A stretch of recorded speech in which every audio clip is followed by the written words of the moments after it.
Hello viewers. Today, a couple things.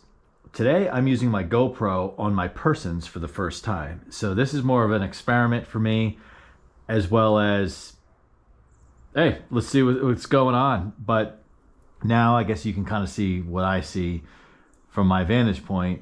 And I definitely have seen other YouTubers do this many times, and I thought pretty cool.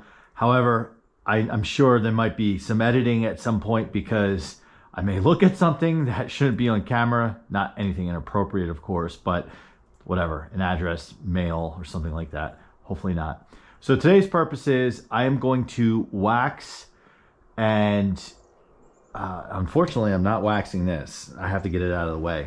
But I'm going to take care of the Suburban. I already ran it through the car wash, and then we're gonna pull it into the garage because it's sunny out, and I don't like to apply wax while in the sunlight. Personally, I love the feel of the sun, but it's not good for applying wax. So we're gonna jam the Suburban in here and try to get, kind of flip it around a few times to do it. And then we'll do the interior, which will be a vacuum and a little carpet cleaner, leather treatment, and we'll wipe down the touch points in the vehicle. And it's typically something I do twice a year. I used to do it 4 times a year, hand wax my vehicles, and then I went down to 3 times a year. What it is as I've gotten more vehicles and I'm kind of driving in different cars, not one vehicle is getting pounded on or taking the brunt of everything. So that's just kind of worked for me. But I used to do it. I remember January would be brutal. I'd do it in the garage, and be like. And when you bring the Suburban in here, you have the door open because you don't have to pull it all the way in and shut the door. But all right, so we're gonna move the Mustang, and I hope we're straight. And I'm really curious how this is gonna work out with the GoPro. I gotta get this car out. It needs to be inspected. You might be able to see it says January of 2024. Last year I put a tank of gas in it in like August, and I'm down to a half a tank. I just didn't really, it was really difficult because it was at the other location, and for me to get it, it was just a real pain in the neck because a lot of times I would want to bring it back the same day and have to put it away, and it was just a lot of going out of my way to drive it for a few hours. Now that it's here, it's more enjoyment. The town car needs to come out too. That needs to come out. That after I wax the car might come out. So we're gonna just, where are we gonna stash this? We're gonna stash this on the lawn, I think. My neighbors will just love me. Well, my long-term project is we're going to, just kind of back up here. We're going to clear out all this brush over there. I don't know if you can see it. And that's short term really, but the long term is going to be, oh, this car's dusty. I'll let it run for a little bit. As I repeat myself for the 3rd time, the long term is going to be, after we get that out, is I have parking kind of straight on, and then I want to open up that fence, keep the fence, but put a wider gate and clear out. I got more brush back there, and do auxiliary parking back there with the idea of cutting that big scrub pine down, and then putting a metal or steel carport up, so it'd be kind of concealed behind the fence. We could stick the Lincoln in there, stick the trailer back behind the fence. Oh, copyright. Put these away. So you could see this car, I keep it really clean. I keep all my cars clean. Winter sometimes makes life a little tougher.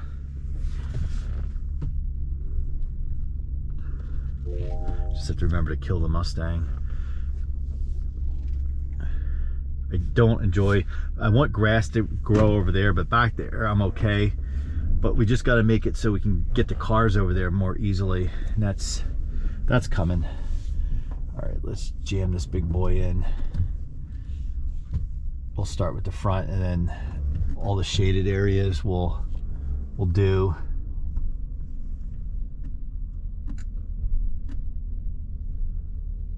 All right.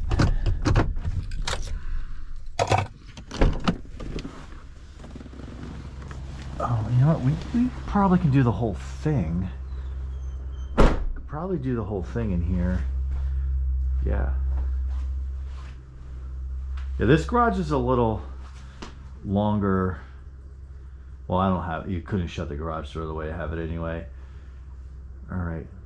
So it's not the warmest of days out today. It's just brutal. So I am going to put the heater on. So I thought I was done with this thing. I know once I get moving, I'll warm up a little more, but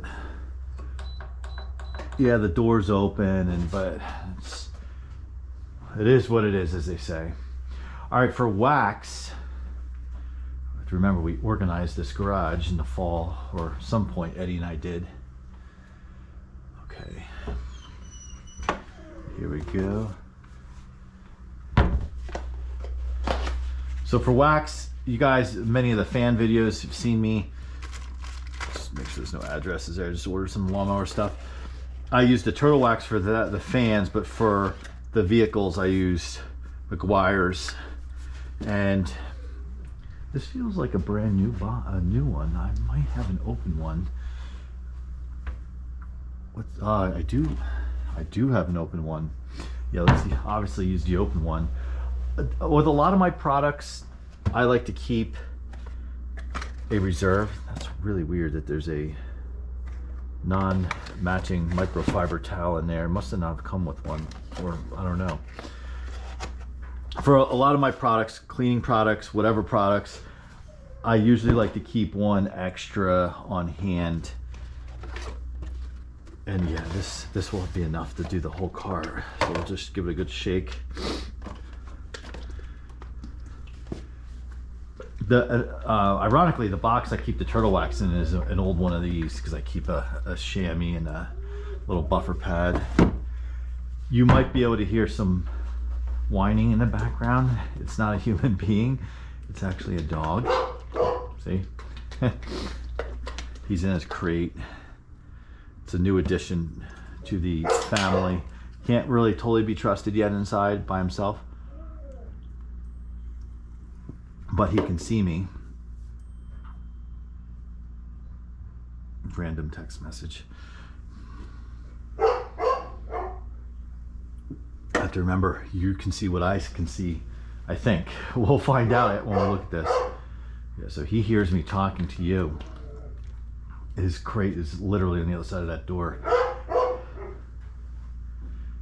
He's a 2-year-old lab. All right, so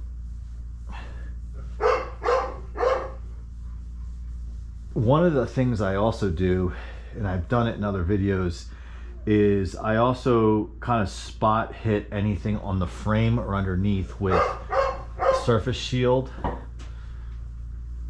blaster surface shield, to protect from any rust.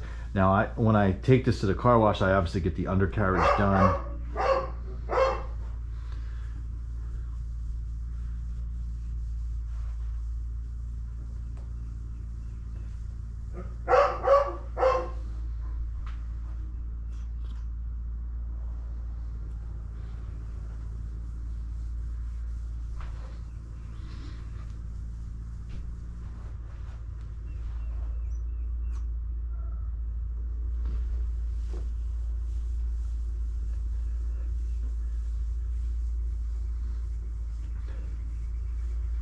And it's really weird because I typically always do this to music,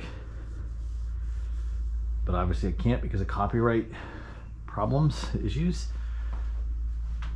One of the things I thought about, I thought about putting my AirPods in. That means you can't hear the sound, but I can hear the sound and I can still talk to you over it, which could be something after I may or may not master this.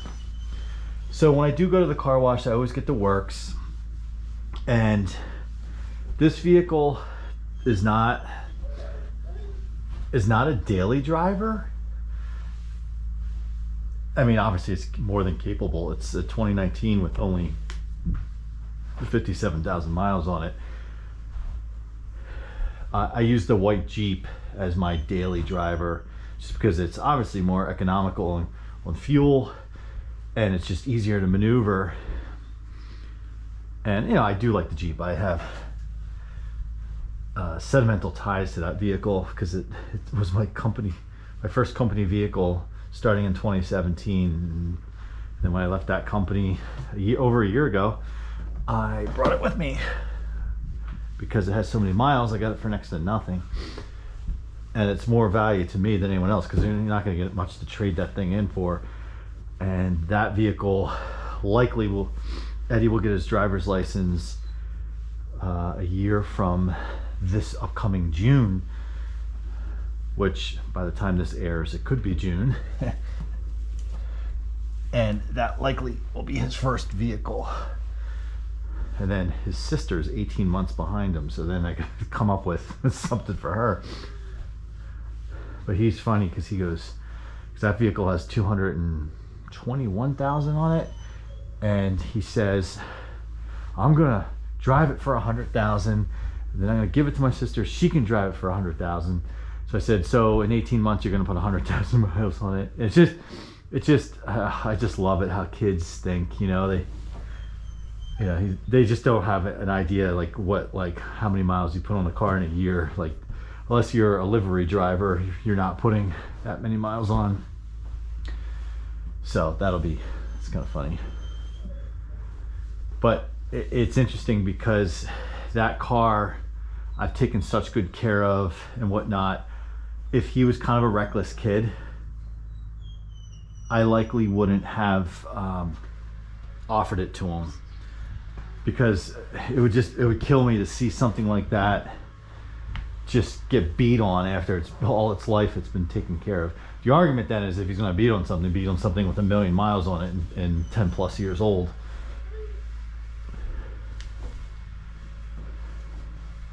But Eddie's a kid that you don't have to tell him to clean his room. Never had to tell him to clean his room. That's how I was growing up. His sister and my sister, on the other hand, different story. You could tell them to clean their room and they won't. So typically when I do this, I like to just apply the wax to two sections at once. And then I treat the roof separately, which is always fun. I can do it without a ladder. I've done it both ways. When Eddie and his sister have helped me do this, it's great because you can get it done in like 20 minutes. When they have helped me, they like climb up they physically get up onto the roof of the car, which is funny. And I think that's kind of the fun thing for them. If it was a time that Eddie is here, this is how he earns a few bucks helping me out with this kind of stuff.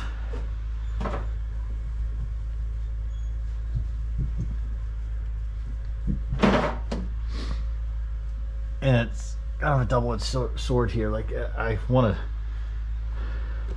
chat with you guys while I'm doing this, but then the DOG starts barking. All right, we're gonna turn the Mustang off because I can hear that the electric fan came on. That's usually an indication it's up to operating temp. The problem with parking on the lawn right now, this time of year, see what I'm doing. This is all trash anyway over here.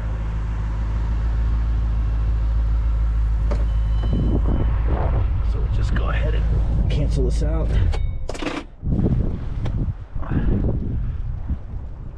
Suburban does look ridiculous in there.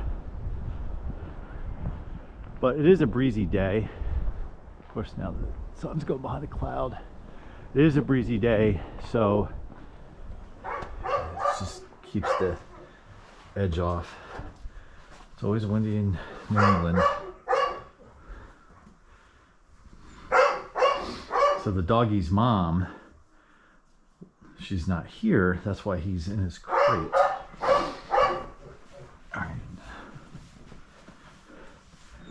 So I know that this thing, because I wax this by hand a couple times a year.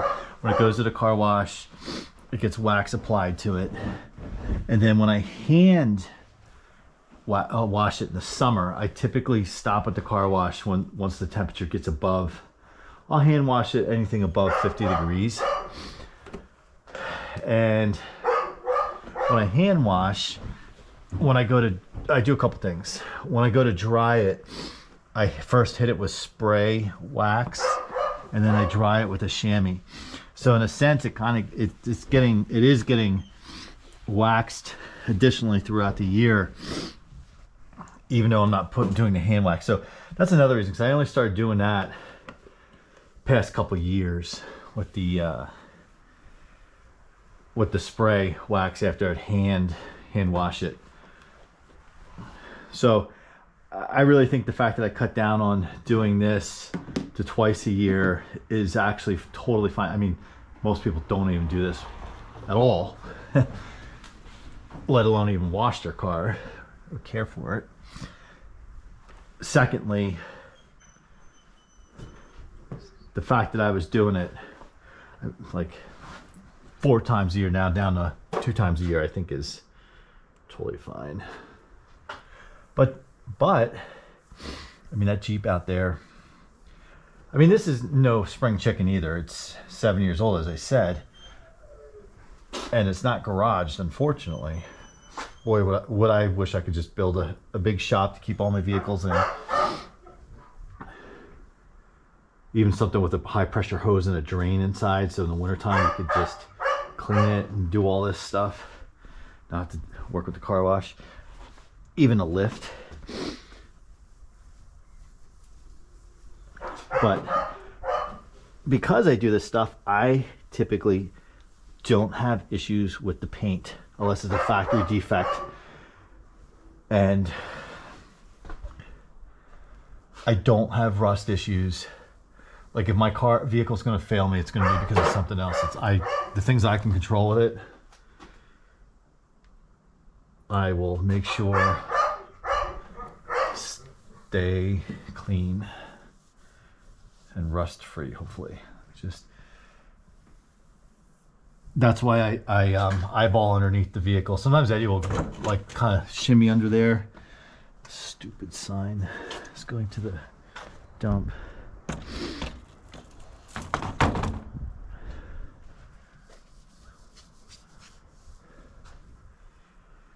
But when I do this, I think I was going to say this before, it doesn't, I can always tell the first time I wax, or if I wax someone else's car, if they ask me, hey, you mind waxing my car for me? Sure. Or I offer to do it. It will drink, typically like just soak up the wax, but this does not. None of my vehicles do. So it's not bad when I have to go do this. All right, so I typically treat the chin down here, the bumper cover or whatever, as part of the back of the vehicle because it's all connected.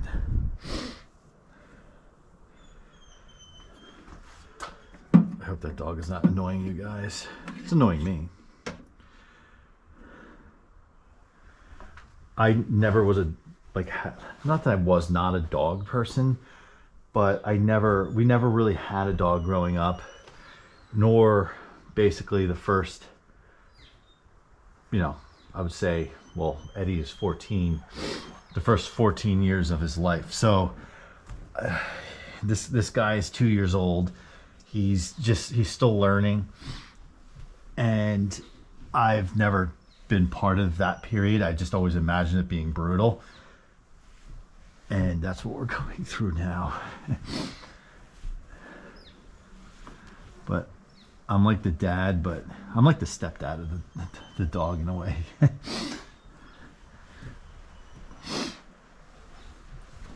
He has to get used to his crate. The previous dog unfortunately passed away less than a month ago. He was 14, same breed, a lab. I could just come outside and he would be fine in the house, or I could let him out here and he would just hang out.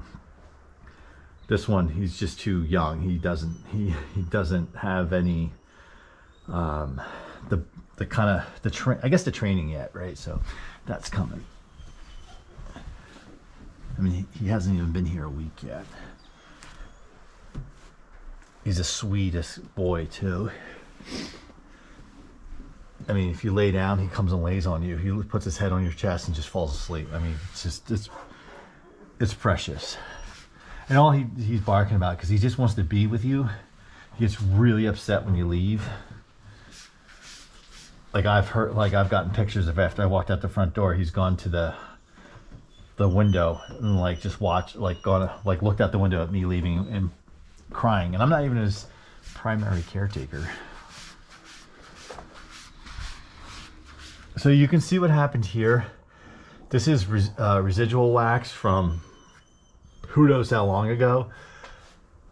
That is partially my fault for being a little messy. And then also I think the kids might have gotten some on there too, and I can't get mad at them. I had I had the same deal on the running boards. I think that finally came off.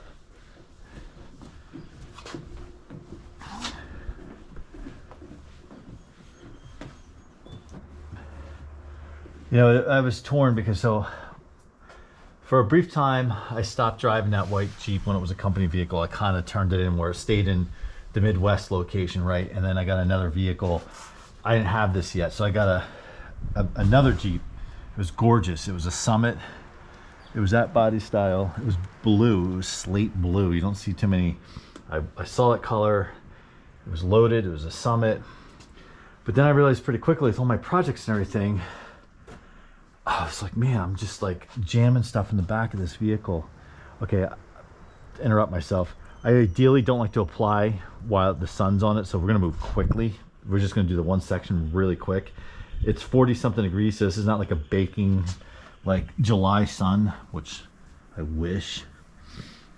So I drove that Summit for about a year, and I was like, oh, and I know I sound weird, but I've always really, when they came out with this body style Suburban, and I guess Tahoe, if you will, I was always like, oh man, I really like it. I just like the clean lines of it. It's not all gimmicked up and plasticed up, and it's just basic technology. And I was like, wow, I was like, that could be really what I would need, especially for these road trips. And when I was married, my wife had a Expedition, which I've had on this channel, and you know, that was starting to age, and I just like, oh, it'd be so convenient to have my own big car. For like Eddie and I were doing so many lawnmower projects and whatnot, and just packing up the family to go on trips. So I traded the Summit in and I hated that because I loved that car. It was such a good looking car. Oh, it was finally like I had like my first modern kind of, because it was really like a luxury car. You don't think it's a Jeep is a luxury car, but it was outfitted that way, and it rode nice. It had air suspension and it had the Hemi in it. Oh, it was quick. So I traded it after a year. I've never traded a car so fast, and I had this like, oh, what did I do?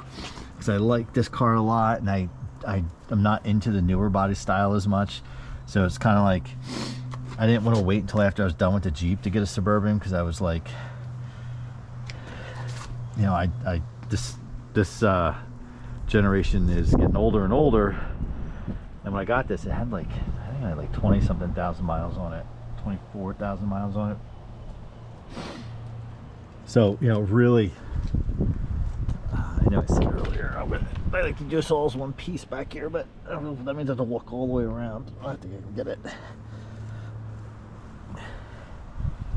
Okay. So we'll quickly just get that wax off. I know I'm breaking my own rules, and actually really everyone's rules of applying it in the sunlight. We'll get this off really quick. Don't tell anyone.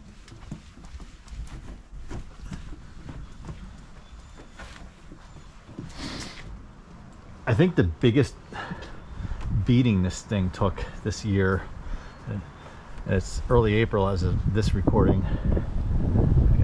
It's disgusting. It's dirt. This thing's pretty much next on the list. I have a replacement piece. I gotta fix all that and clean it. But when I went to the fan meet, February 7th, it was cold, the roads were salted, it was just like there was snow. This thing was white when I got back. White. But I felt bad like giving it the beating, because it's usually I use the Jeep for, but no, it's fine. yeah, so I then got this, and then I did get another blue Summit, and that was going to be like my work car, and I had it for a month and I totaled it. It was scary what happened. Doing 70 miles an hour in a 70-mile-an-hour speed zone on the Interstate 77 in Ohio, and came around a bend at like 3:30 in the morning, and this deer was just standing in the middle of the highway. I did all I could do, and I you know, ended up nailing it, and they totaled, the insurance company totaled it out.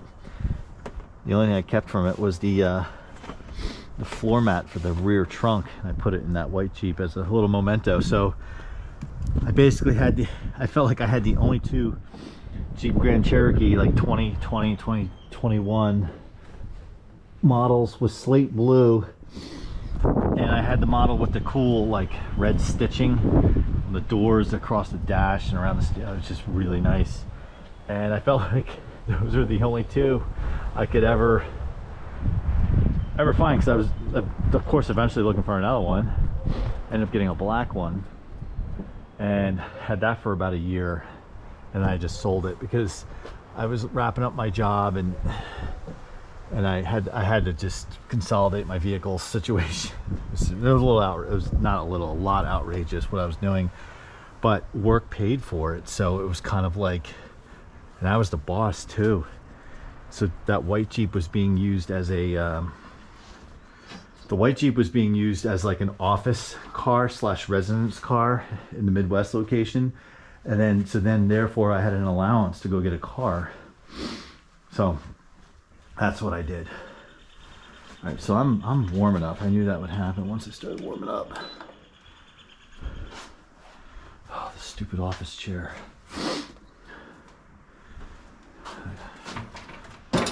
Dare me to stand on it to do the top of the car. Okay, I'll just get it like that. I think I can get that. Has to go to the dump or the transfer station. I forget if they're open on Mondays. I think it's Tuesdays they're closed. So that was kind of like my car situation, and it's like I was never a Jeep person until I got that one. And that was just by chance because it was a company car. I was always a Ford Panther guy, Lincolns, Grand Marquis, and all that. And you know, they obviously were fading away. So I was like, okay, I liked the Expeditions, but then I know people are gonna argue, but when in 2015, when they switched away from the 5.4 or the V8 and went to the EcoBoost, the 6-cylinder, it just, I know all the benefits to it. I've been lectured on it and I've studied it, but sometimes to me, I just like tradition. I just like a V8. I know, like my kids' generation, it's going to be different. They're going to be like, oh, you know, go for the smaller, more efficient motor because that's what they grew up to. So when they did that, I started looking at, because my in-laws, she was always a Tahoe person. They were Tahoe people, and I've driven that. I really liked it. And I was like, this is the spirit of like something full size and, you know, that kind of thing. And so then when this generation came out, I just kind of was like, I would love to get one. And I did, and I'm very happy with it. I was looking for a different color though. I didn't necessarily want this color, and the reason why, not that I don't like it, my 06 town car I had for 14 years was this color. And I think that car overlapped with this one for a bit too. So I had like two silver behemoths, and then I had the gray town cars. Yes, I have a lot of cars. But when Eddie takes that Jeep, I just may move this one into my daily driver. Make it as my daily driver. Because it's probably, you know, we'll see. We'll see. Because I know if I make that his there it is, his daily driver, I know I have 18 months to save up and to get my daughter a car. So I think it could be a little, you know, a little crazy if I just say, oh, I should go buy myself another daily driver, which would probably be another Jeep.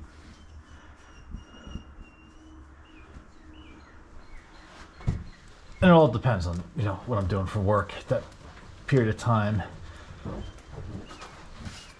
You know, because some of these jobs have, you know, let's just say I've been active on the recruiters list. So some of these people I'm talking to have car allowances, company car, you know, all that kind of stuff. Company car would be great because then, you know, you have a car, right? And that could be your daily driver. This would be your everyday car. And it's paid for, all the maintenance. That's the difference. Like when you get a car allowance, you typically, you know, that goes for your car payment and for your maintenance. So, you know, it's tough to get a car, especially a lease, even because you're putting a lot of miles on it if it's a company car, because that's what you're using it for. So we'll see. But then again, a car allowance is nice because then you can kind of use that as income and either just drive something like this, which I would not want to use this as my company vehicle. Like if I had a job where I was kind of on the road quite a bit.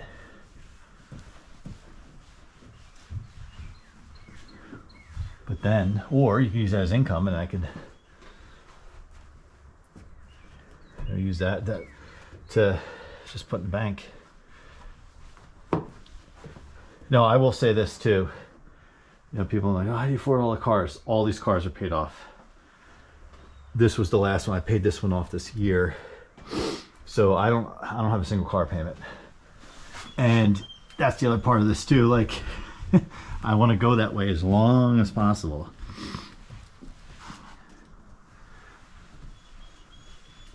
You know, if I ever run into trouble, I could sell one of these. I actually thought about, for a brief time, potentially selling this and just rolling with that Jeep, but as much as that Jeep is reliable, it does have 220,000 miles on it. And it's like, do I want to pin all my hopes on a car that's 11 years old with 220,000 miles on it? And, you know, when the family jumps in for a week's vacation, it's, you know, it's tight. Like yeah, you could put, I would have to put a luggage rack on it. Kids like to bring their bikes, so that would eliminate putting something on the rear of the car for luggage.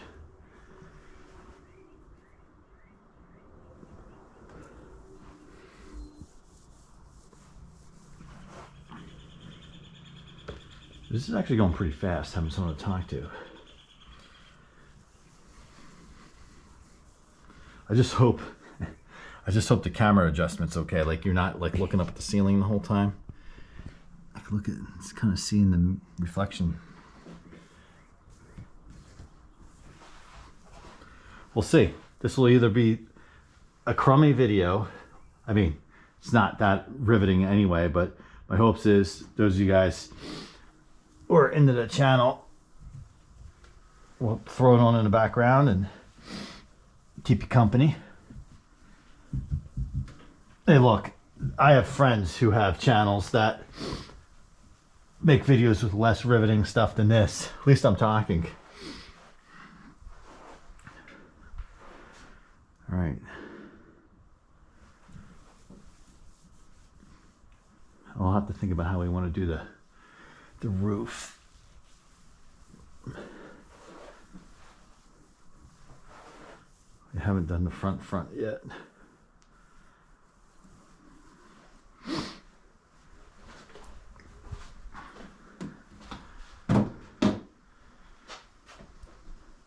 Yeah, like I haven't even done the interior and you can see how clean it is. I keep my vehicles. No, I'm not a freak about it. Like if it gets dirty, it gets dirty. It's like, you know, the wintertime, that salt is just like nearly impossible. And then we had over 2 feet of snow outside. Trying to like vacuum your car was impossible because one, I couldn't get the garage door open because the snow was piled, jammed up against it. You know, so I would just constantly shake out the floor mats, and I still have salt stains on the Jeep, but we'll try to shampoo those out when we get to that one. We'll probably do that car next week. And then the Mustang I typically do once a year. I didn't do it this year, or I should say last year. It wasn't done last year. The Lincoln, I'm not going to do. Last year, it, well documented, it got its first, not first, well, I guess it is its first major body work done. Really nice paint job. So I don't want to be so quick to throw wax on it yet, even though it's been a year now. I'm sure it's fine. But I'll just let it, whatever I put on it from a, if I run it through the car wash. It has gone through its first car wash in the fall.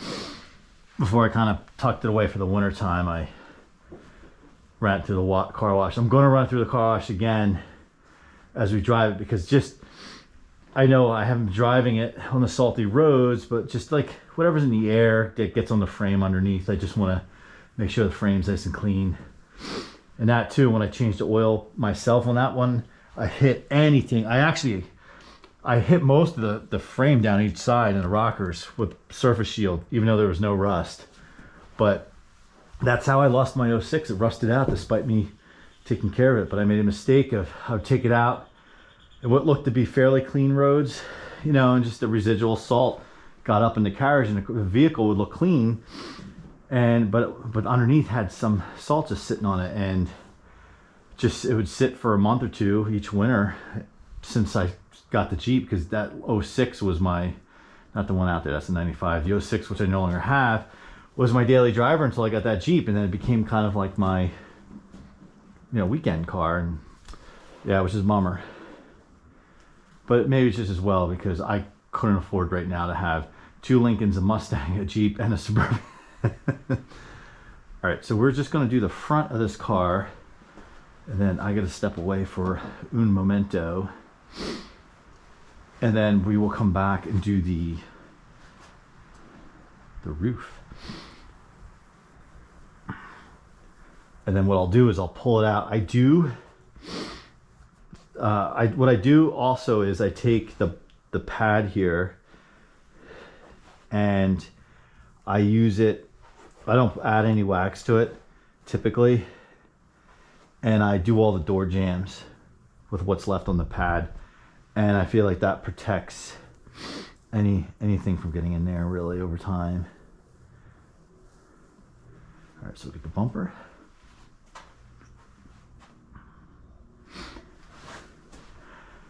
I remember when I used to do all the cars, like I said, multiple times a year. Next time that's in, I gotta get them to put a bolt in there. And I would do my ex's expedition the whole time we were together. I would do that when I would do the cars multiple times a year. I would do hers multiple times a year. And that generation expedition, she had a 2014, just got rid of it like a month ago after 9 years with it and 160 something thousand miles on it. But the thing turned into a rust problem, even though she did really go to the car wash frequently. But those things Ford had an issue with the paint on the rear door of those where it was chipping, and there's a lot from that generation that did that. And I think a combination of her taking the vehicle as much as possible to the car wash to keep the salt and stuff off of it and the grime, and me hand waxing a few times a year, it actually, you know, didn't turn into a complete disaster where some of those rear doors I would see were just like, you could see the white underneath and just a mess.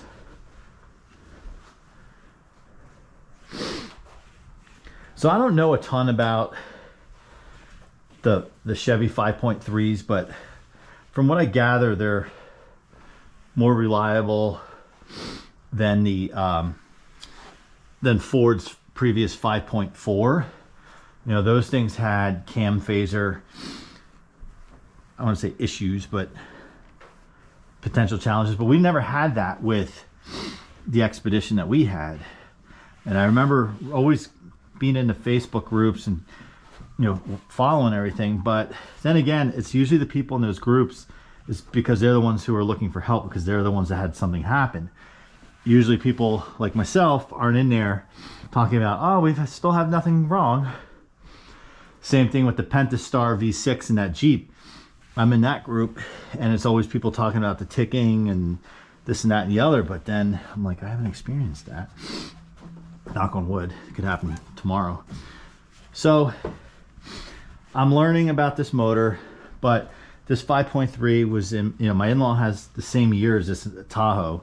She got hers in 2020. Hers is 2019. Before that, she had a Tahoe. I think it was, I forget what year. It was like a 2003, I think. Before that, something like that. Well, she had the third one. So she had one of the last 3 generations. Like this generation, the one before that, and the one before that. She had those. And I think they all had the 5.3 in it.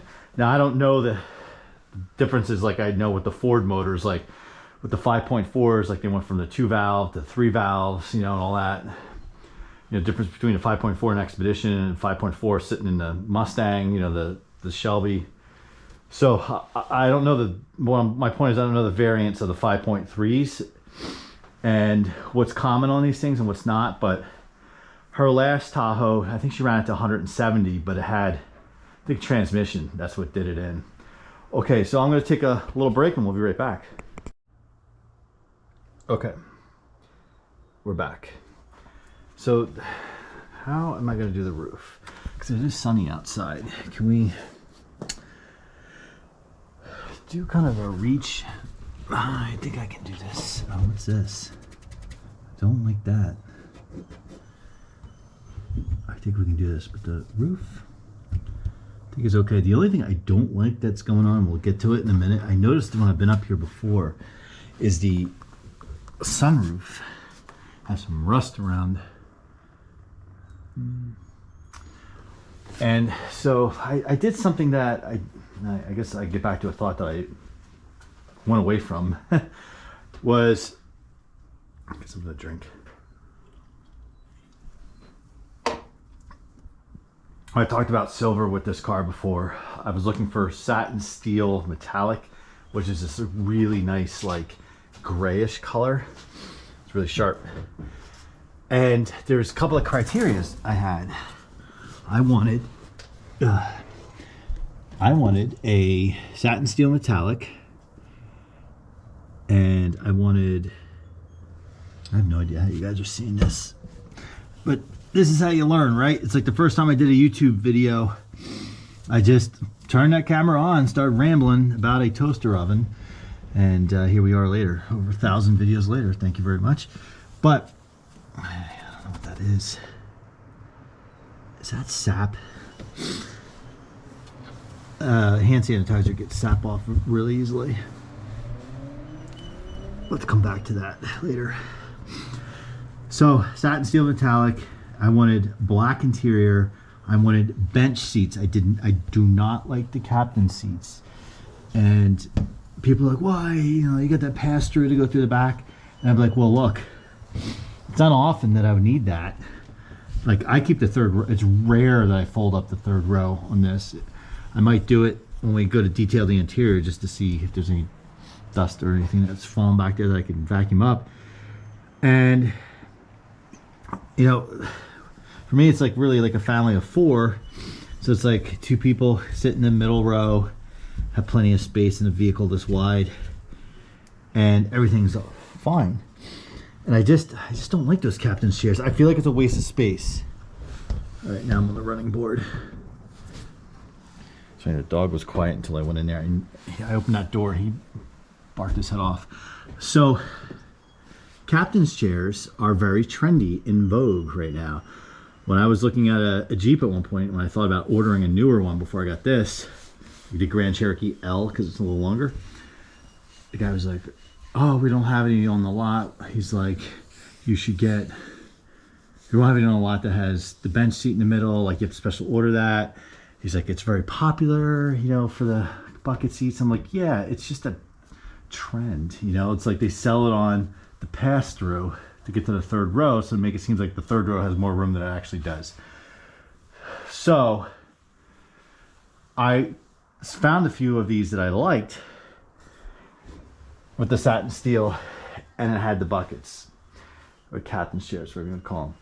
And I looked into, is it possible, because I should imagine from a manufacturing standpoint, you could pull those seats out and just mount a bench seat right in there. So I thought about doing it. I looked on eBay, and like I found full row for the perfect what I needed. And I was willing to like incorporate that into the cost of what I was doing. So then I was like, okay, I would really like a sunroof. Just because my Summit had one, and it's like if I'm going to be married to a car for as long as I typically am, I was like, well, I should get something that I want, get it set up the way I want, with the trade-off being I'll drive it easily for 10 years or more. So then I just couldn't find that combination. It was like impossible. So I was like, okay, what am I willing to bend on?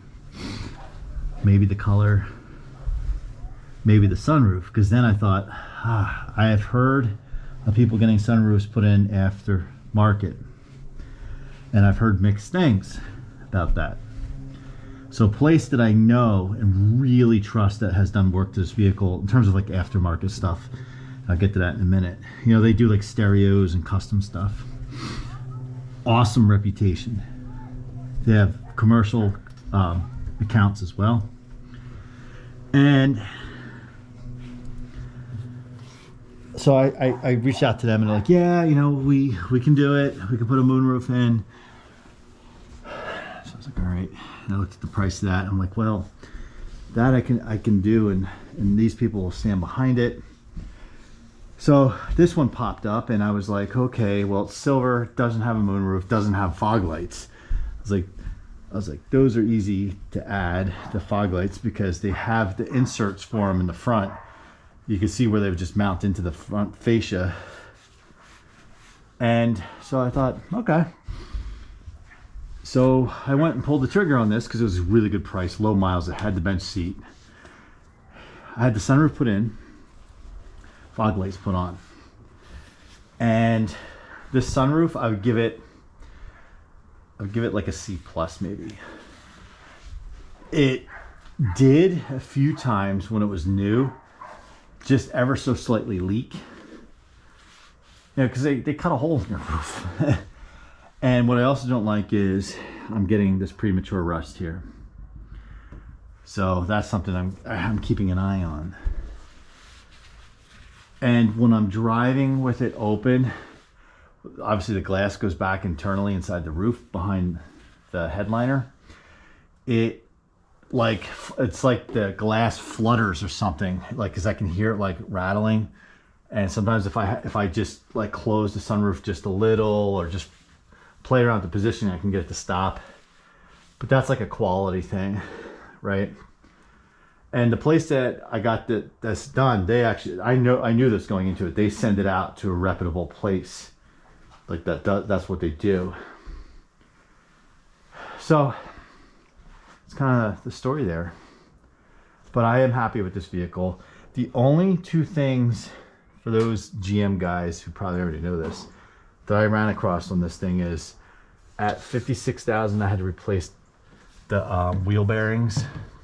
And I heard that's a very common thing because they use cheap Chinese made wheel bearings. And I don't know what makes a quality one versus not. I'm just not well versed. So to me, the fact that it was made in China is kind of irrelevant.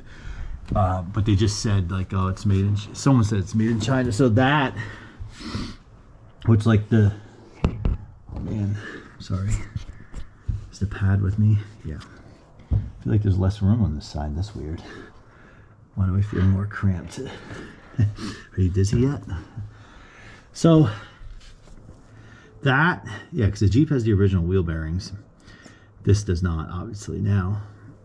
And then the other thing is when I bought it, or when I was test driving it, the factory radio was just flipping out. Like it was just like going through the channels on its own and just going nuts. And they're like, yeah, we'll take care of that for you, no problem. So they ordered a new one, which was cool.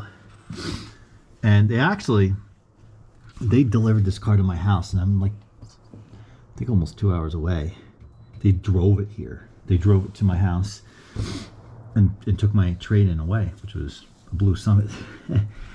And then when they dealt with the radio, they drove to they came and got it and then dropped it back off. It was freaking awesome. That was super, like one of the best. This vehicle was probably the best new car buy I ever had.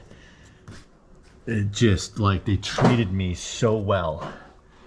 And they didn't treat me like, you're gonna do the deal, you're gonna do the deal. What's not to do about the deal? And it made me really happy. But that radio, what I'm getting at is, was it last summer? I think it was 2 summers ago. This radio started freaking out.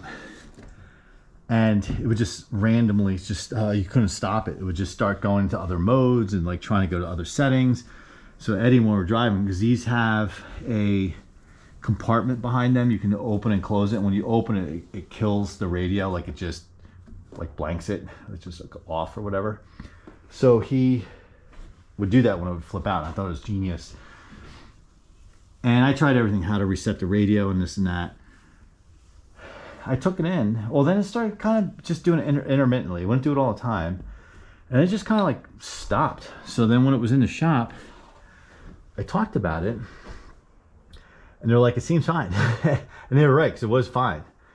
But now I noticed like on certain things, like if I put the navigation up, like CarPlay, the navigation up from my phone, I can't change anything by pressing the display. I have to do it through my phone. And there's other times, like there's certain buttons, like you go to press on it, you have to press the manual counterpart on the dashboard or the console. But it's kind of like this one I would have to pay out of pocket for at this point in time. So it's like, well, all right, it's behaving itself and it functions fine. So I'm just not going to mess with it. I'll just leave it until I have to. And someone told me too, like they've had a Chevy truck. It was like a friend of a friend, and said they've nearly wanted to put their fist through the dashboard because they've gone through multiple radios. And I think it was like this generation. What that is, I'm gonna have to get up here with that sap. I'm gonna have to get up here and with a buffer, I think, in some compound. Probably not today, but it's good to note that.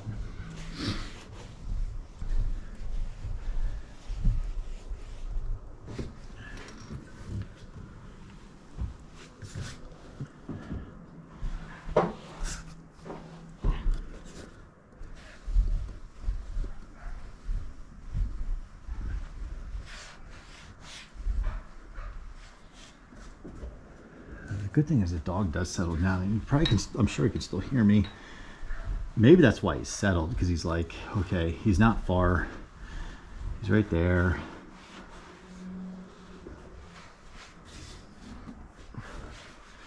This is good. I did this without a ladder.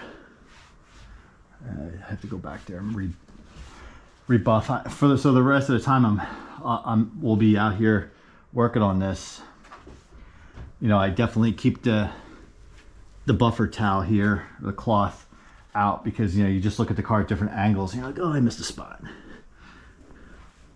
Or sometimes it's even the next day, you walk out to your car and you're like, oh man, how did I miss that? And wax is one of those things I'd rather have not applied quite enough than apply too much, because you put too much on it is really a big pain. You probably can't hear it, but these pants are like ripping as I'm working. These are a pair of cargo pants I used to wear to work like 15 years ago. And they've been lawn pants for like 10 of those 15 years. And the crotch is starting to rip out, TMI. It's just from, you know, bending over and working and moving around. Okay. All right. I think we are done with the waxing here. And the next move will be, what time is it? It's 11:45. I think the next move will be to pull it out into the driveway. Maybe we should just do that now and get it done.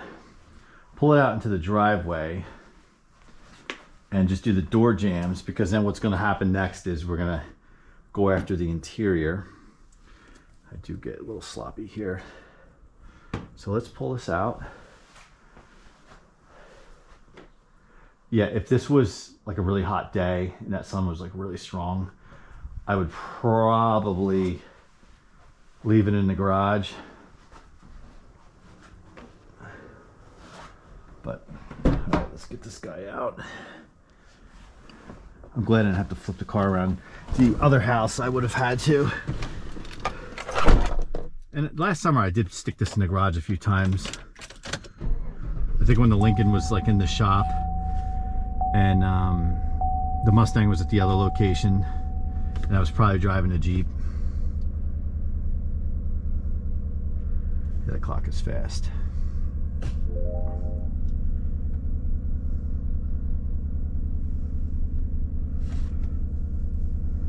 The Bluetooth connection to this is unbelievable. Like, my phone will be in the house and whatever my phone is doing, it immediately connects to it. Sometimes it's annoying,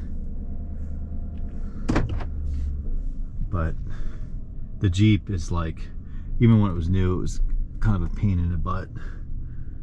All right. Ooh, that was close on that side. The other thing I like better on the Jeeps is the backup cam. I mean, I don't need like HD, but like it's just very clear, and the screen's actually bigger in the Jeep too. Okay, so we're gonna keep it parked here, and we're just gonna wipe down. Let's just pop the hood while we're in here. Of course, when I reach in, I'm drying the car at the car wash, so I can just reach in and do it. And then there, I gotta feel around for it. Ooh, look at that! Look at how nice that came out. Whew. My dad used to say to me, or he has said to me, I remember being like a teenager, kind of with my first car, and I remember him saying, doesn't it feel like when you go to the car wash or you like wax your car, detail it, doesn't it feel like your car runs better? And he knows, like, as one does not have to do with the other, but it just gives you that feeling, you know, it really does.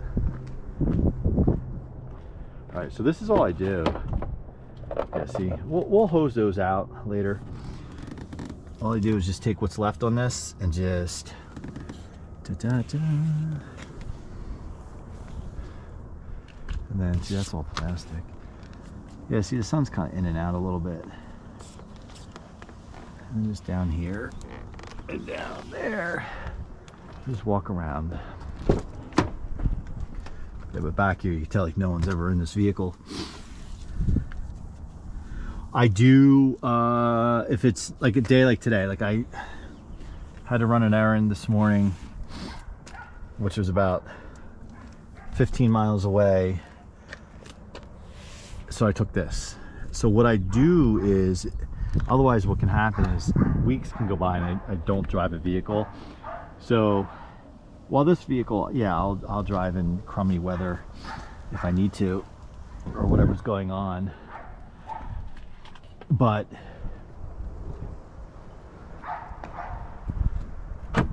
when I'm just kind of like leisurely driving it, or know I need to take it out, pick a day that's going to be nice out, and I'll take it to the store, take it to the gym, pick up the kids from school, get the idea. Because I don't like cars just sitting. I hear him barking inside. He probably hears that other dog out here.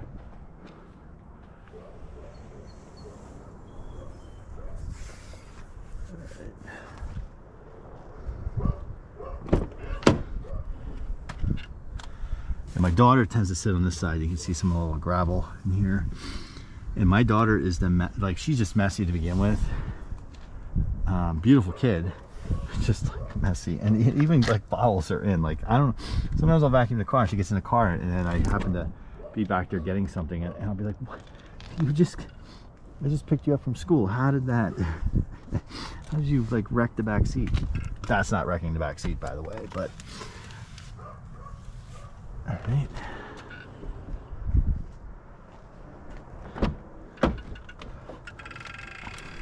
Yeah, this is like a lot of this is just built up from the winter time. No matter what I do to brush it out, I just can't get it off. I think this is the first vehicle I've owned with rubber floor mats, and I just thought, you know, I used to not think too highly of it, but in this case, I actually like them. All right, so we'll get under the hood. Someone's trying to text me, but I'm trying to keep their identity from you. How can I do that? I guess I can stop the camera.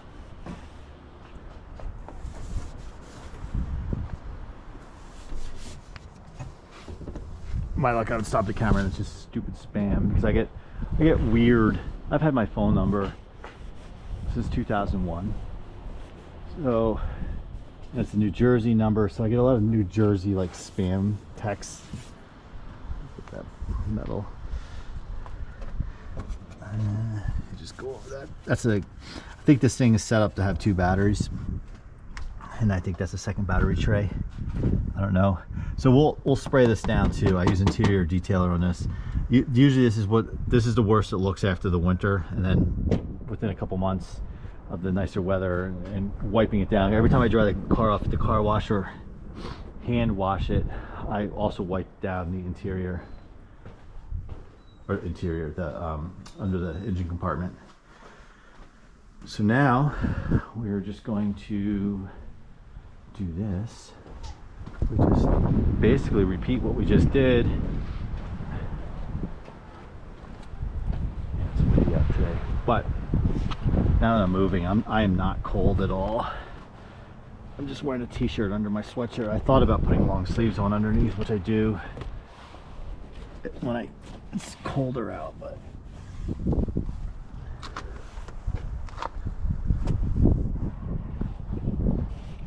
I hope you guys can really see what I'm doing here. Again, this whole video is just an experiment.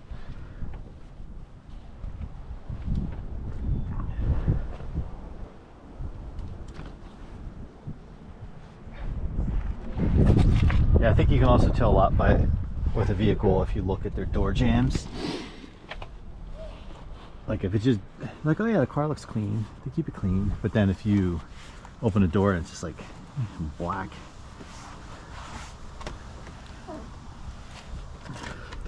And to me, anything you can do to prevent rust, if you can stay ahead of it, makes sense.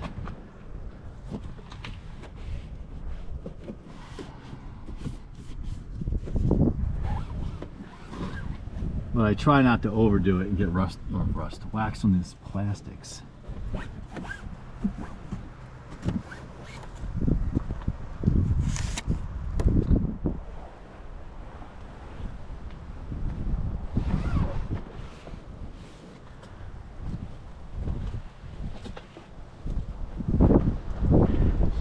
So glad I cut those 2 big pine trees that were here. It wasn't really in the budget when I moved in, but it was raining needles every day. I had more needles all over all the vehicles, jammed, like they would stick in between the glass on the windows and like the weather stripping and get stuck in there. Oh, it's just brutal. Under the hood, it would get caught in the like in the cowl, like where the windshield wipers are. Oh, it's just brutal. I don't know how the previous owner dealt with that, and the sap that was constantly dripping on the cars really upset me.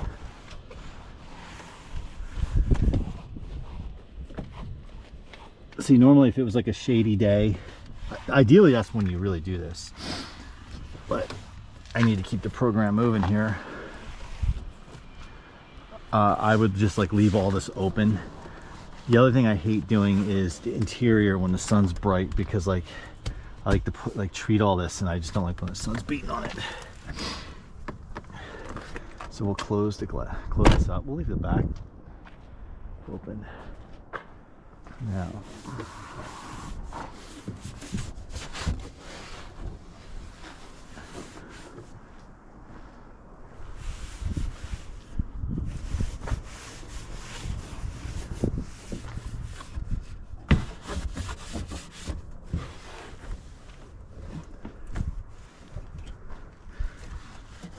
Yeah, I always thought that this other battery tray could be a rust point, because when I come out of the car wash and I pop the hood, most people don't do, is just wipe down the motor, wipe down as much as I can, which is the damp cloth after I'm done doing the rest of the car. This always has pooling water, but now there are holes in there for it to run out, and it hasn't rusted yet, but just throwing a little wax on it is pretty good. All right, so let's think I will shut the back door. Yeah, the sun's hitting it. Let's shut this, and then it's about lunchtime. So I'm gonna go in and have some lunch, maybe recharge the battery here, and we'll be back to start the interior. Okay, we're back. We are ready to do the interior, and I was able to clear out the memory and charge the battery, although it's not fully charged. I was in there for an hour and a half with it plugged in, so I have no idea. The stupid wind. Listen to that. I just hate, oh, don't get me started. If you're thinking about moving to New England, Massachusetts, Cape Cod, don't. Don't unless you grew up here, and I understand that, and I have respect for that. If you're from here, I get it. It's your home. Come and visit in the summer for like a week. That's how long the summer is. And then that's it. All right, I've been trying to create a laundry basket for spoiled car washing towels and rags and whatnot, so I can just do a separate load. And I did take this to the car wash this morning. I might have mentioned that earlier. And it was one I had a free coupon for. Where I get the Jeep service, they give you a free coupon because they own the car wash. So the Jeep actually has a membership, belongs to a membership to a different car wash. So instead of like getting a car wash for free for something I'm already paying for, I took this car because I don't have the membership hooked up to it. There's some shopping bags I used. They're actually cooler bags. They were giveaways from the last company I worked for. They're handy for the store. Where I live, you're not allowed to use plastic, and I understand why.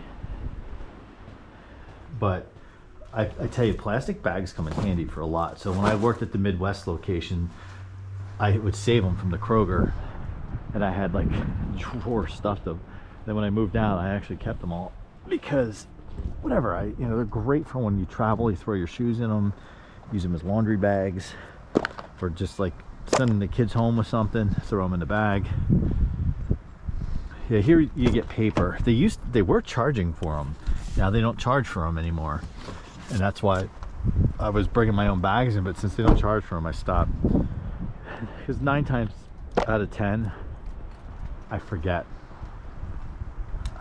and I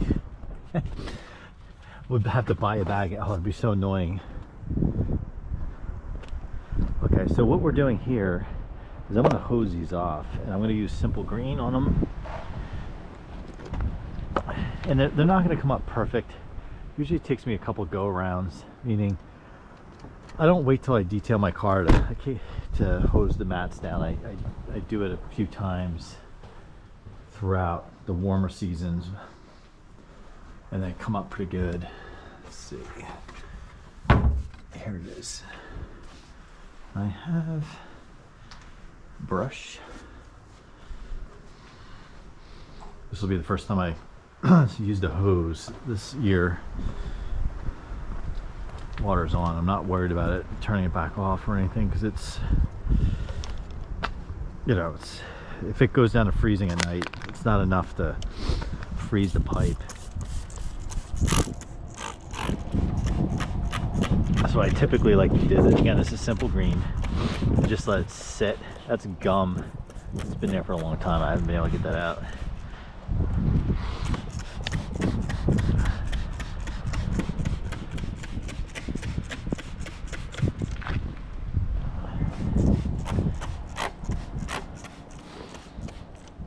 These WeatherTechs, I love them. Awesome company, awesome product.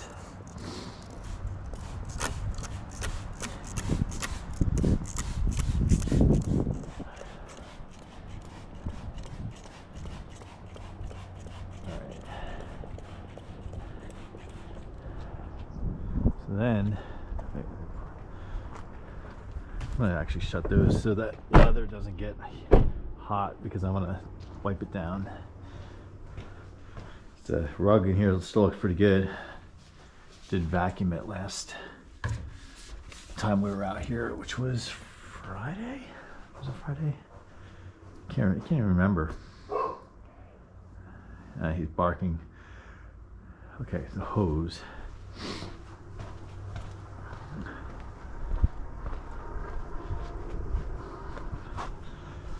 Like my ghetto hose reel. I gotta sand and stain that this summer.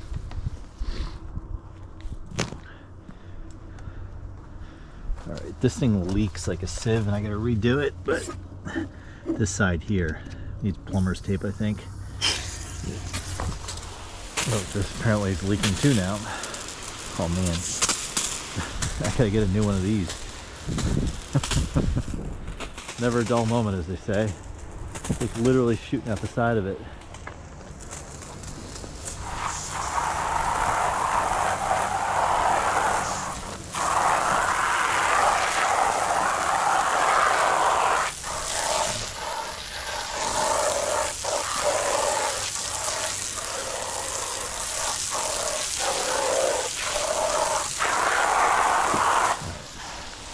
This is brutal. Now the hose is tangled. Alright, so we're gonna add this to the list of things to deal with.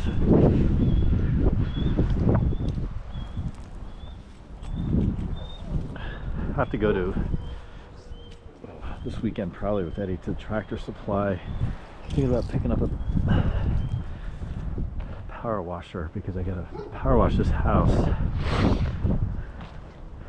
Especially the back, because it's like just nasty. So then we'll do this.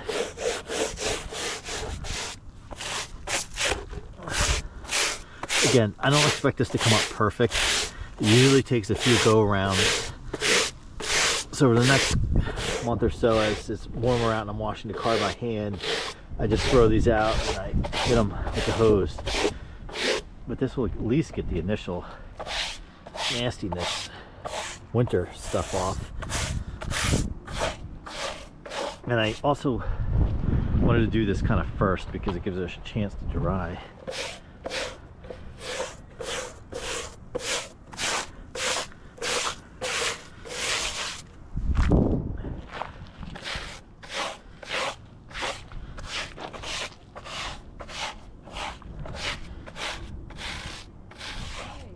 Hello.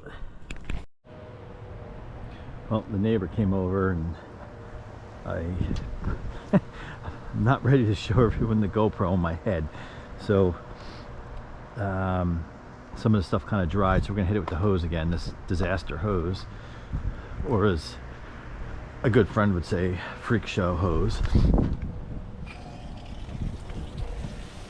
Oh man. Oh shoot, spraying inside the car. That's one way to clean the inside of the car. Oh man. What a headache that is.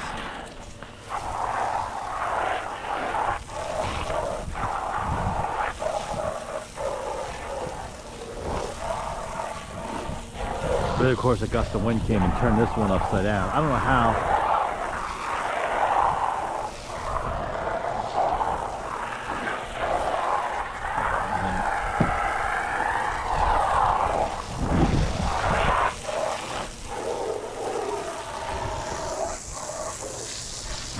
Use a scrub brush on that one, and note to self, put the hose over here.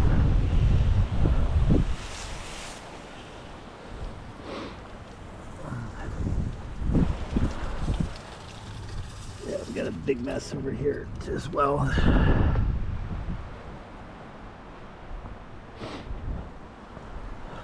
Neighbor's a super nice lady, but she'll keep you there for a long time.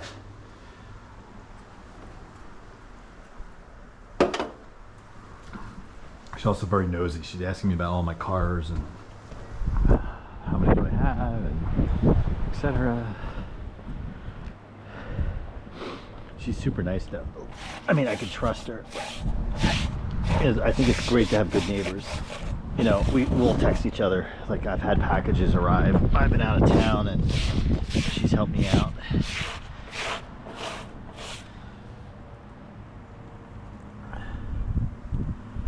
Oh, who this is.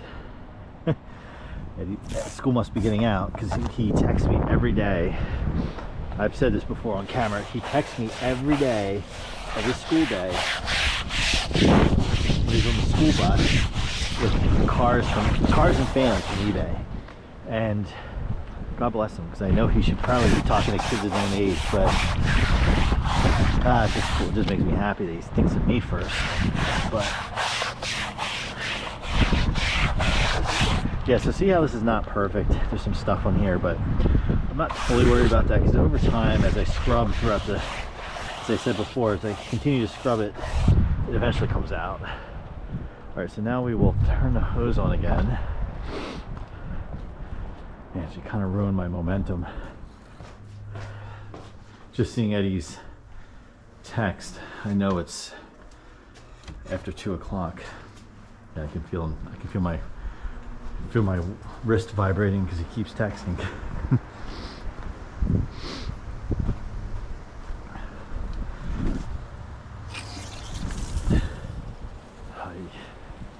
Hose freak show.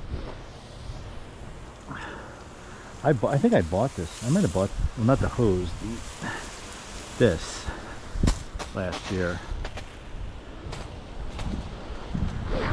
What a mess.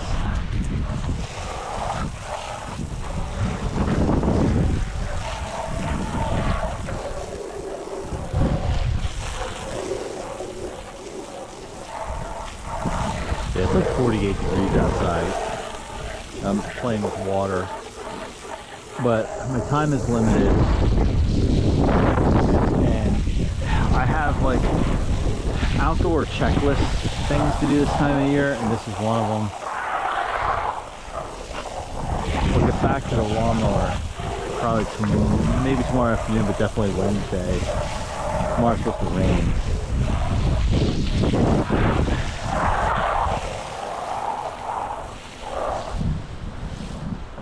Stupid hose.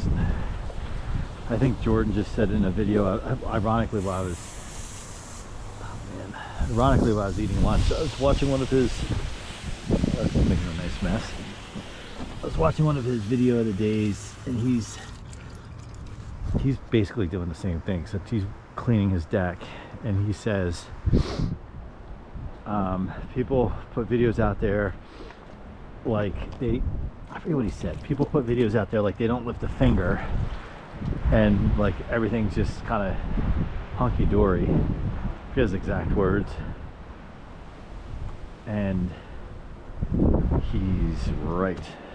It is like a full-time job. Those were his words. It's like a full-time job, property in a building. I like how he calls his house a building. I mean, it technically is a building.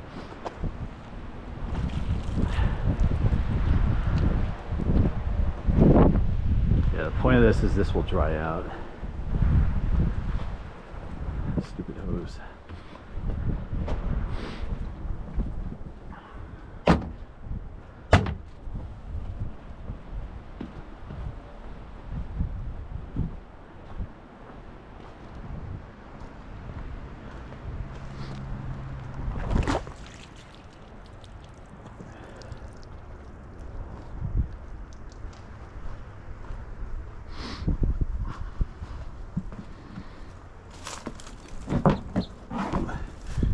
Talking to a neighbor, we were talking about projects that need to get done, and we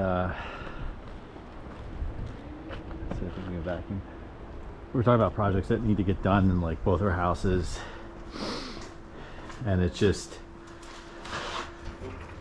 keeps going on and on. You know, I'm looking forward to when I can get to like maintenance mode. Where right now I'm more or less in like go mode. This cord should work.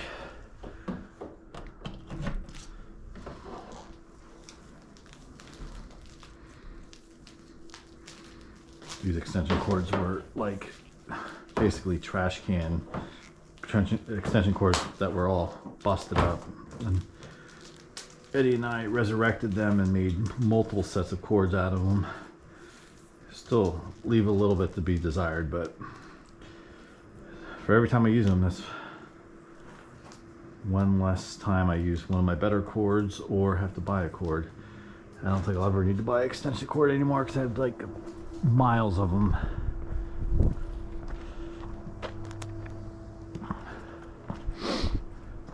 The other thing on the list is we're into this season of I service my shop vacs, clean and service them. It's more like just a cleaning, it's not really a service.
Keep bouncing the camera off the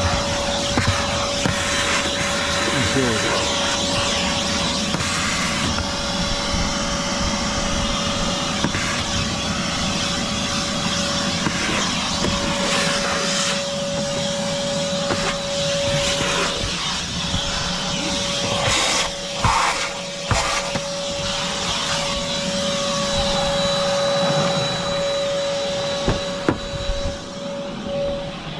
So I don't think I'm going to fold the seats, the third row up and down, because I'm pretty sure in the fall I did it and it hasn't been up since then.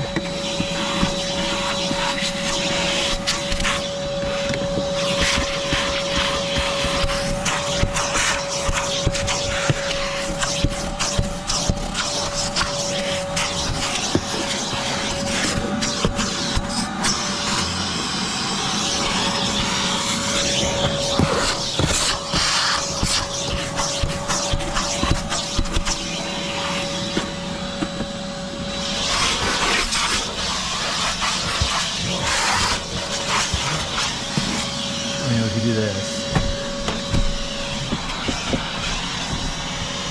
I mean, like, look at this. This is like, there's nothing here. I mean, not anything. I just never put these up. In the summer, I'm more likely to put them up because, like, we pile in.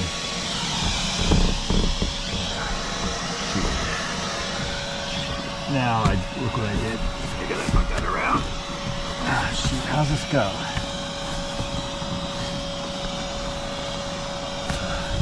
Fix that one there. And then mix that up. I thought. Wait, is this?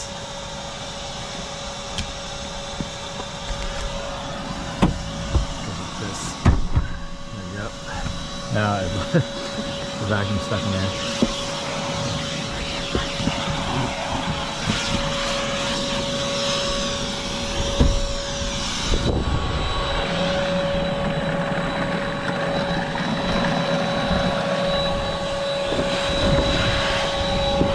Like, even this isn't bad.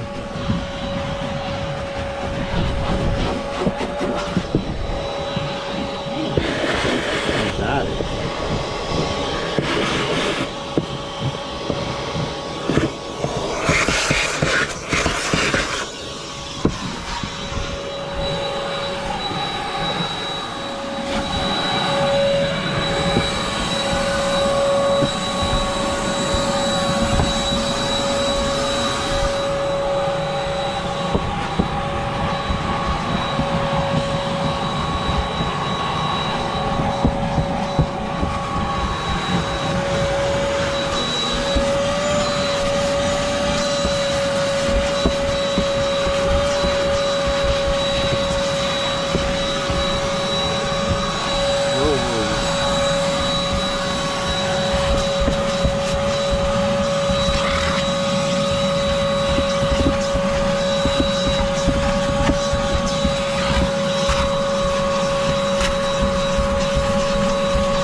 Typically I backed in the driveway, but I pulled in because we went to the garage earlier.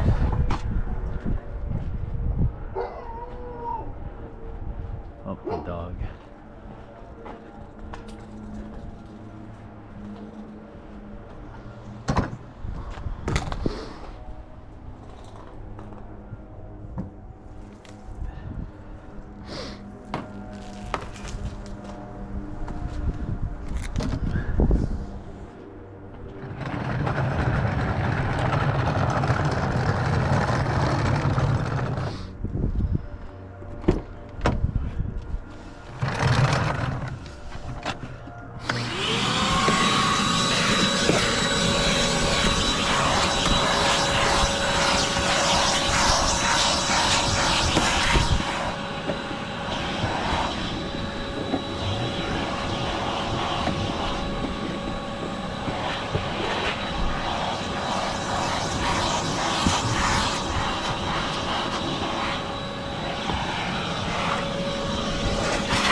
Yeah, so like when I'm cleaning the car, as you can see, this is not like an all-day project vacuuming alone. It's like stay after it.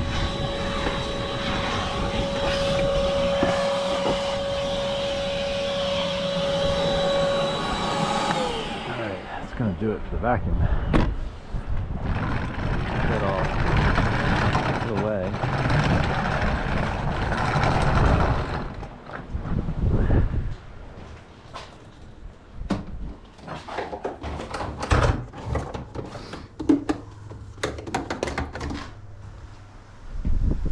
About a game plan for tomorrow. It's supposed to rain at least in the morning. So get work. Maybe I could sneak out when the rain stops and service. I want to do that lawnmower, but it'll take me a couple hours, like 2 hours to do that, depending on what it needs, because that wasn't our lawnmower.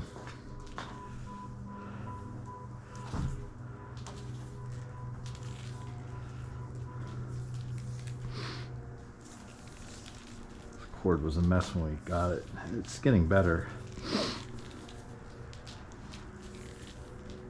It was like frozen and tangled. And then I remember at the condo location using it.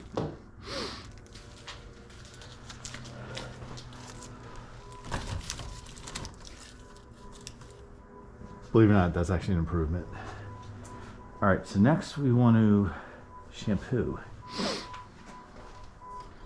That stupid horn. I don't know if you can hear that.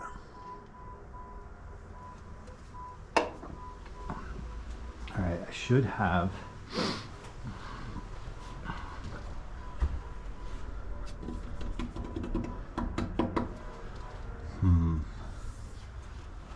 Tell me I don't have any out here.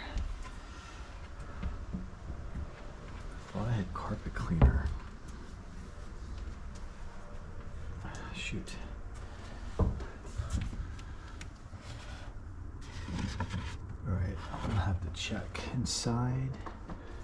Oh no, it's right in my face. It's normally in a I normally get Turtle Wax brand, and it's normally green. And for whatever reason, I bought this last time, so I only have one of these left, because I do remember in the sunroom something spilled, and this is all I had. So I think I finished up the old one. This was like last fall. Okay, I don't think this comes off, because in the Turtle Wax ones, I take this off, spray, and then use the brush by hand. So I need to make a note to get another one of these.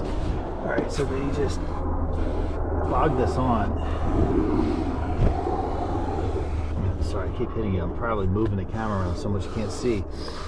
I have no idea if what you're seeing anyway.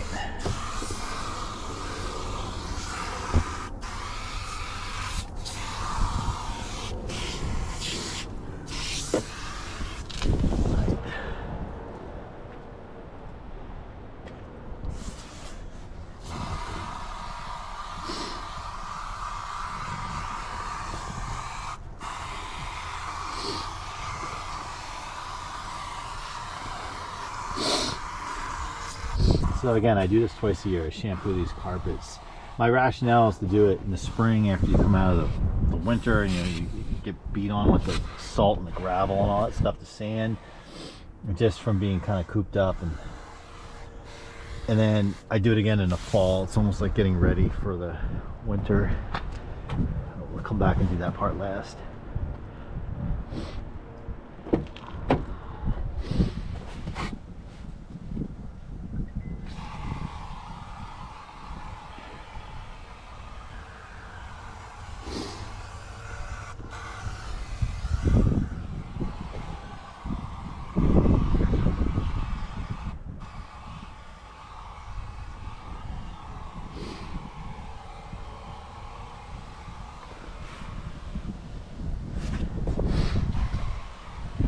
I like the spray on the turtle wax one better. It comes out more of a, you can lay it on.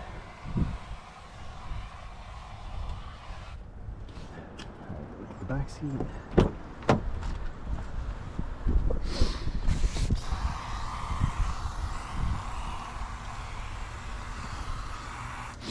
Yeah, I won't, like I said, I won't wax the Lincoln. I don't think. We'll run it through the car wash to make sure undercarriage and everything gets taken care of with all that wind. But we'll do the interior like we're doing here. I'll definitely have to order more of this. All right. So, oh, man, I keep hitting my.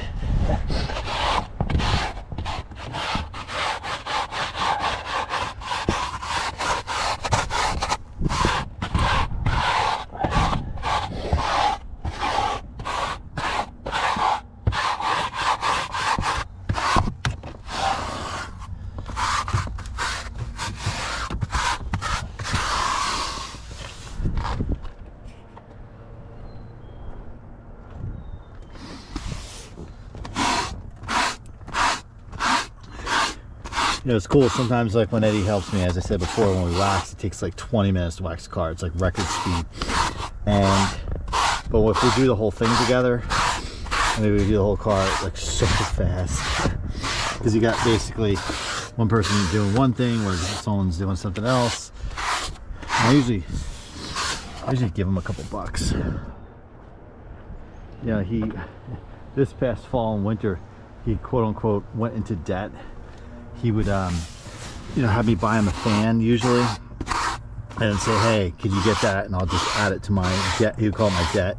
But God bless him, he worked it off. He's caught up. I think at one point he owed me, I think close to $200. But put him to work, and he would volunteer things. He's like, "Hey, can I go do this and work off some debt?" And his whole rationale was, why should I spend my own money if I can just like do chores around the house and work off stuff? So smart kid. He saved a lot of money, and he's already talking about he wants to get a job this summer. He's like, I would love to work in a lawnmower place. And I was like, well, if you work in a lawnmower place, you can bring your project lawnmower there maybe after hours. All right, so now we'll do the back. Definitely gonna need more of this. This stuff goes pretty quickly.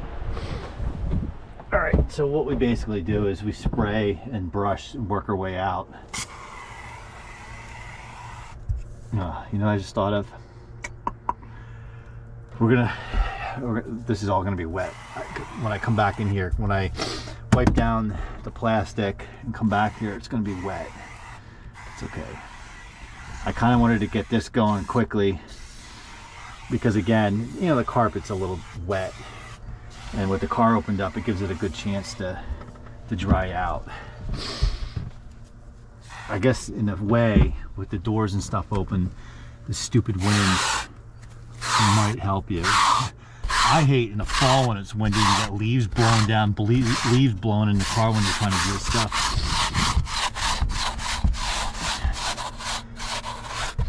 Stuff smells good at least.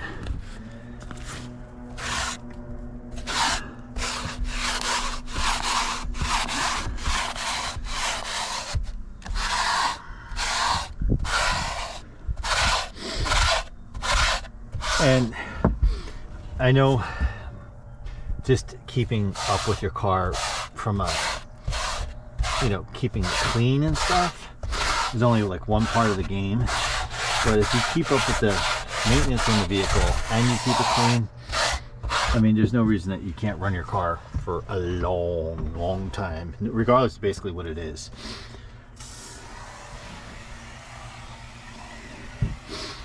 You know, my goal is to get at least 10 years out of this for myself. You know, meaning like it was 3 years old when I bought it, so I hope I got it in 2022. So, you know, I hope to get 2032 with it. And the fact that I have the Jeep kind of doing spot duty preserves this. So I might even get longer out of it. Ooh, that's not good.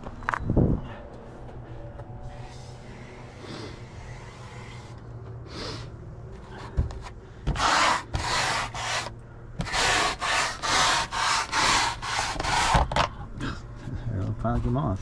They break it off.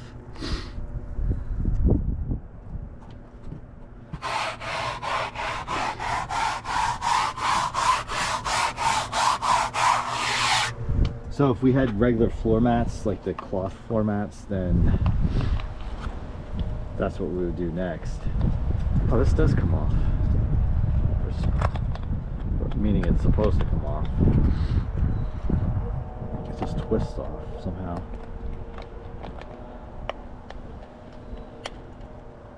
That. There we go. Alright. Mental note, order one of these. Okay, so next we will wipe the plastics down, and then this doesn't go over there, so we use this.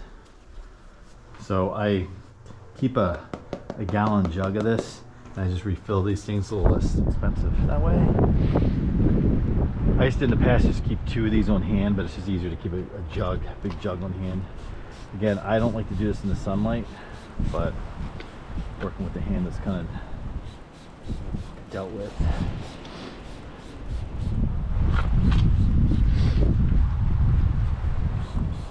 I think back to the 90s sometimes when I'm doing this, when like really your only option for doing this was like Arm Roll, and it was like the grease, like wet look, and I used to like that back in the day because it gave it that like super new look. But I heard that stuff actually is bad for your plastics, like it dries it out.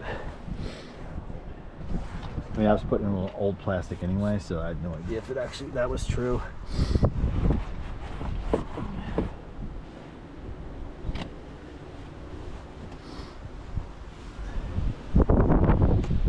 Oh, wind, see, shut the doors. It's just brutal.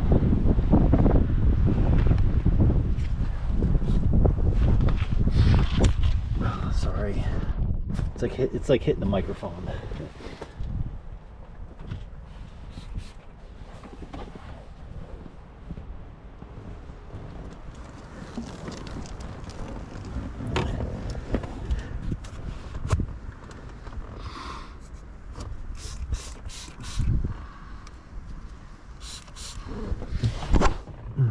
Yeah.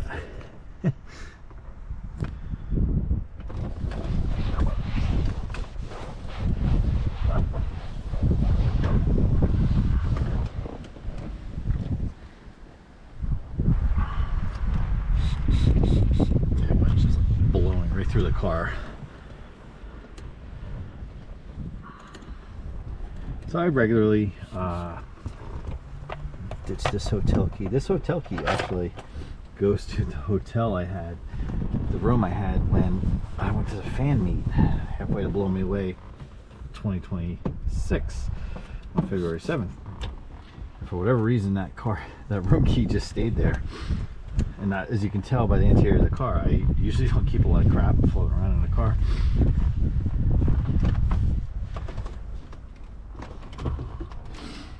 Alright, so the keys now. Some coins. These coins are from can redemptions. I just throw them in there.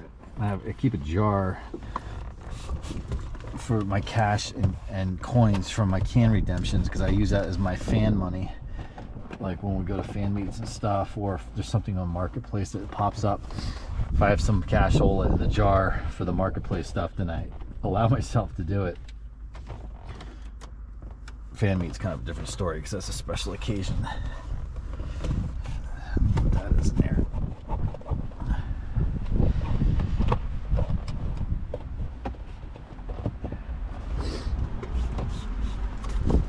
You know, people get in my car, they're like, this is like a brand new car. How many miles? You know, and again, you can see why.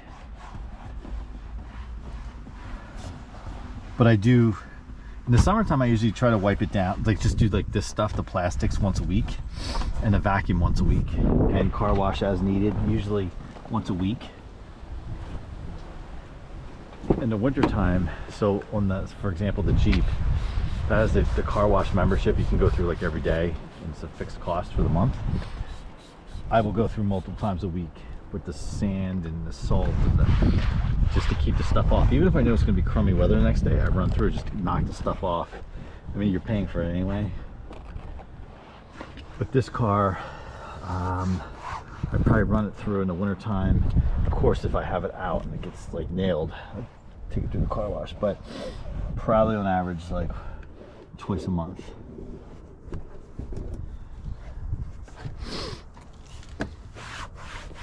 You know, in the summertime, I like to turn off the car wash membership because it saves me money and just do it by hand. The problem is time is money. Unfortunately, at that point in my life with things, especially being the homeowner here, and I'm like really the only person doing all this stuff around here, so it's like I blow an hour doing that, or I can go cut the grass. And I really enjoy doing this stuff too. Where I don't enjoy it is if I'm in a rush and I have to get it done, like oh, I gotta be somewhere, or I'm rushing against, like I have 600 other things to do, or if there's you know, the weather's going to turn and I have this like small window. I've literally done this, and then like it rained that night, and for me it's not so much about like it looking good in that moment. I mean, yeah, of course you do this, you want it to be nice out as long as possible, but at the same time, for me it's really about protecting the car, getting that coat of wax on it. Like, yeah, it's going to rain at some point. Like, again, ideally it doesn't rain for a few days so you can enjoy it, but you know, these plastics sometimes take a beating. I think I try to be careful when we load the car and stuff on long trips, but sometimes you just can't help when you're trying to fit stuff in. I think it's over here, or I don't know, one of these spots I have it broken. It's like busted through. I don't know what that is. You know, the nice thing about having a GoPro in my head and recording is, as I was saying, until my GoPro just stopped. And okay, I'm wondering if the GoPro is voice automated because it just stopped. So if there's some choppiness in the video, that's what's going on. And then when I turned it back on, I called it by its name when I was talking to you guys and said the S word, like STOP word, and it STOP'd again. So if anyone knows that, I guess I could look it up myself. Be interesting to know. Oh, right in the face.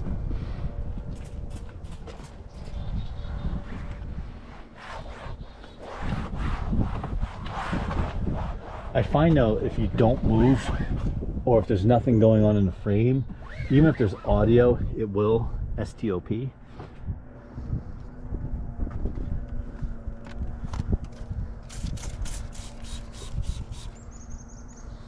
So what that does is, it gives me a freaking another clip I have to splice together.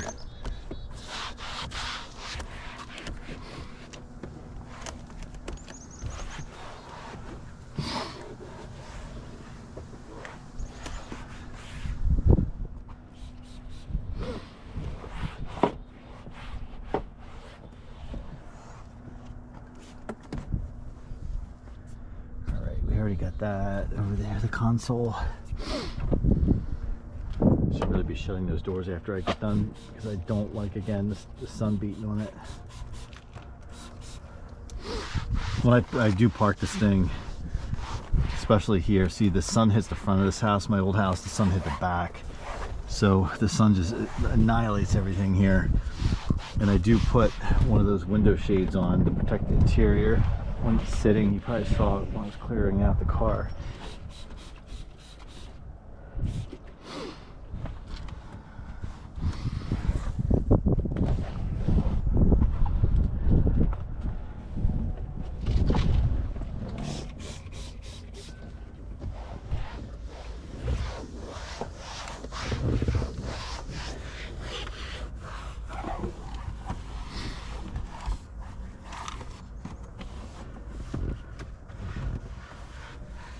Okay, we will wipe down the seats, the leather conditioner.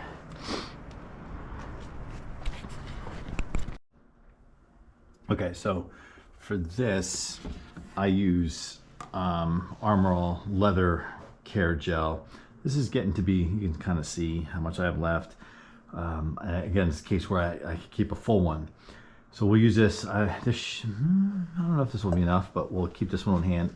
It's good to shake them up. We'll shake them both up in case we need both of them.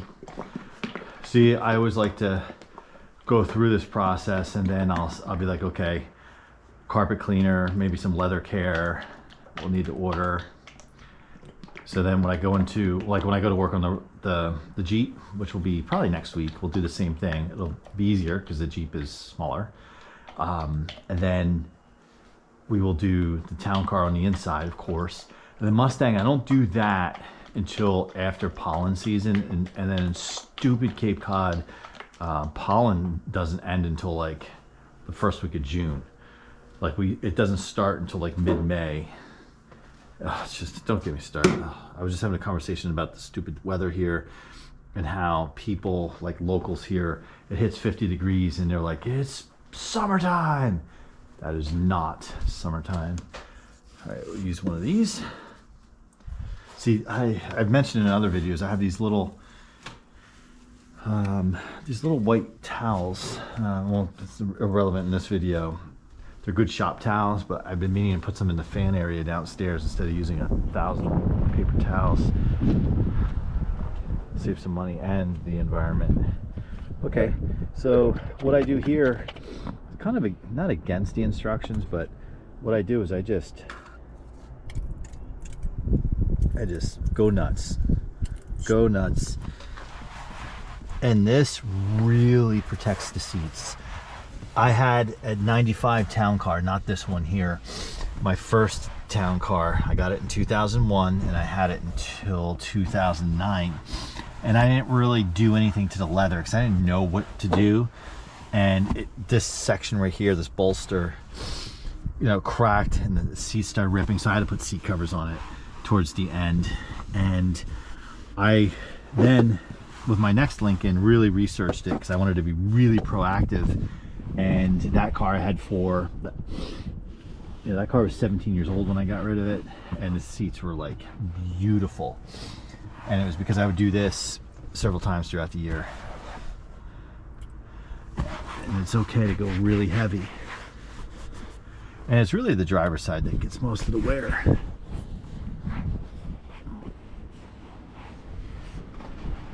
Actually, I was just thinking about it does make more sense to get more carpet cleaner as well because the Jeep has cloth interior.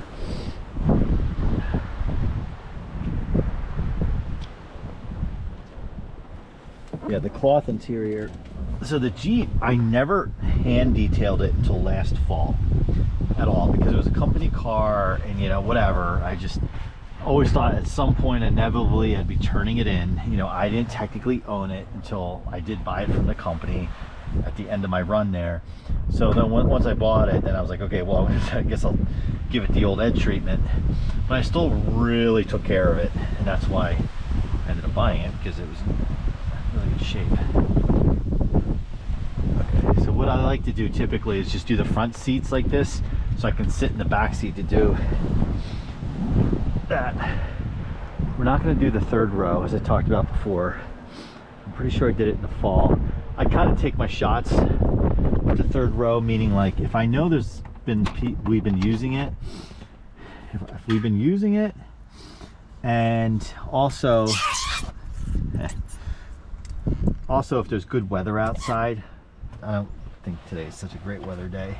It's sunny, but it's high, it's in the upper 40s right now and windy, so I'm not like exactly enjoying the weather doing this today. But if it was a nicer weather day and I knew that we had been using that third row, you know, at some point since I detailed it last, then I would definitely pop it open and give it the treatment. You know, and that goes back to my argument for me, for my use case, not for everybody, why I didn't want the bucket seats in the middle. It's because I want to keep I'd rather have the cargo area. That's why I bought this car, for its immense cargo. And yeah, you still have quite a bit of cargo area even with the third row up, but I just wanted to have the ability, just like, you know, Eddie and his sister Violet in the back seat, and at the time my wife, or whomever at this point, in the front, and use the back for cargo. All right, so look at this. You know, look at the carpet. The carpet looks really nice. I mean, this car is really, does feel like a brand new car. I think, you know, I think of it as a newer car, and it's, like I said, it's 7 years old. There's a lot of this generation on the road today. I think 2020 was the last year for this gen. I'm not in love with the new gen. There's a couple things. I don't like floating screens in the center console. I like when they're integrated like that. Floating screens to me look like an afterthought. Like, oh, we designed a dashboard, we're gonna put a smart screen in here, so let's just stick that in there. So look at the back seat now. Yeah, we're gonna need some more. Yep. We'll do an initial application with this, and we'll grab some more and just hit it.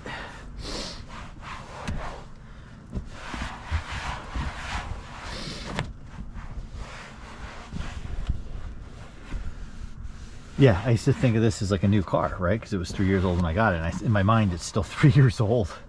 But you know, yeah, and then the shape of the new ones, the front end is growing on me. I just don't like those running lights, how they're like a curved, like a curved C. It's just like, what does that mean? Like, what? It's like, what is that? And the taillights on these I thought were so cool. Like at night, they're just like two squares on either side. When they light up, but during the day it looks different. Really cool. And I don't know why they changed that, because it was a really nice design. All right, we're gonna get the next one. And then just the shape of the taillights in general, and it's almost like they're trying to hide the size of the Suburban by like the lines they kind of like trim in. You know, it's like it's like bulbous in the center. It's like, hey, it's a Suburban. It's like, you don't need to hide its size. Like, it is what it is. And I always like these like that. Yeah, so I just like, and these aren't the high-end wheels, but I always thought they were better than the next ones up. They just look nicer for me. Everyone's different. just put a little more.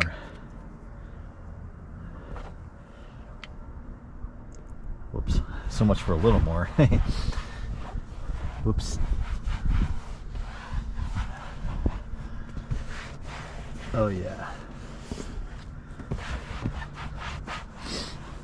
And these seats, the leather just absorbs this stuff and it keeps it nice. All right, we'll come back on the other side and get the top piece there.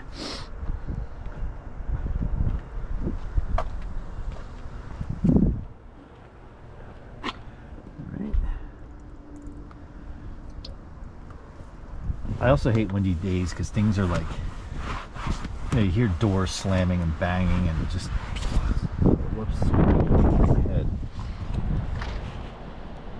Sorry. I guess it's the equivalent of kicking the tripod.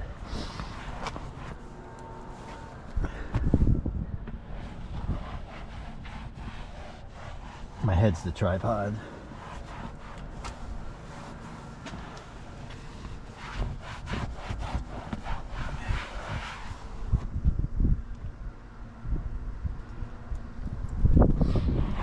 And the other thing too is, like, you think about, like, you pay something off.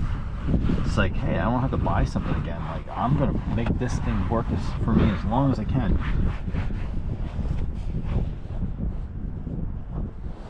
All right, I think we're good to go. So we're not gonna do the third row this round.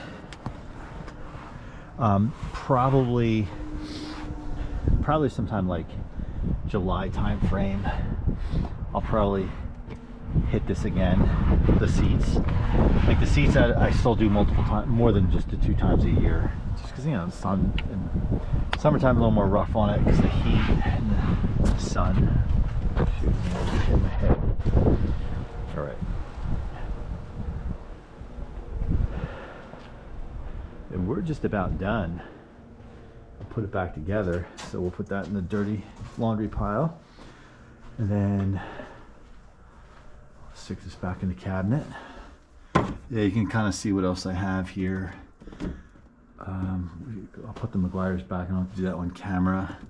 Spare one of those. Hand sanitizer, glass cleaner, more car wash concentrate. I have that coming out the yin yang. Yeah, like this is my car washing bucket. Yeah, there's quite a bit in there. So we're good to go. So the last thing I want to do is under the hood. Oh, the other thing I sometimes will do is put like the tire bright stuff on. The problem is, I used to do it on the driveway. It stains the driveway and it takes about like 3 months for it to like wear away. So I don't always put it on. All right, so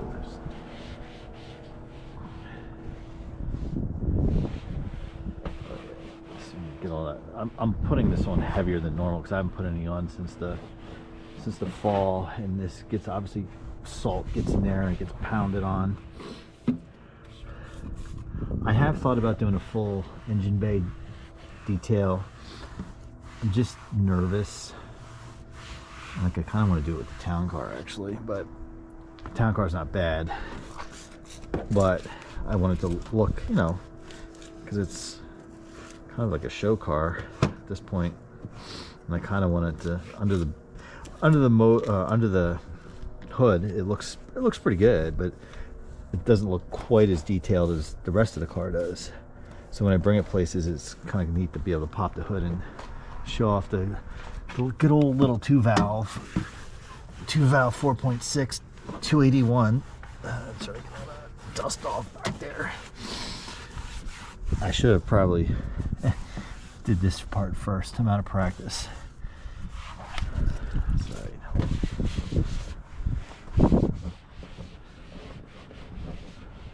Looks much better.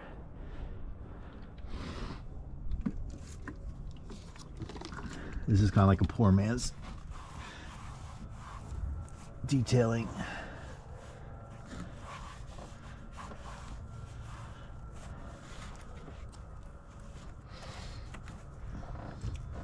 You know, the nice thing is, now that we're done with this salt season and all that stuff, this stuff will, I should put some wax on there. now that we don't have the salt season and all that, this will generally stay pretty clean. And then when I hit it with, after I'm done drying the vehicle, the car wash, and I use the damp towel just to like wipe it down, and it stays good.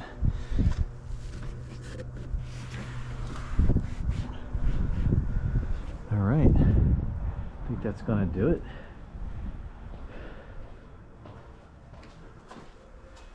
I think we are probably good to go. Put this back. I don't know why I don't keep this in here, because it doesn't fit. Clearly I've been down that road. You can see what else I have, like quick detailer. So I use this in between car washes. This is a mess because I bought the wrong stuff. I just gotta use it up. And then I have, probably have the quick wax. Yep, quick wax, what I told you about.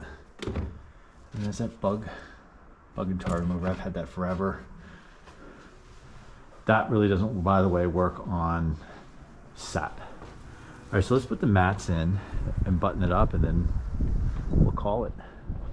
I'll go do something else.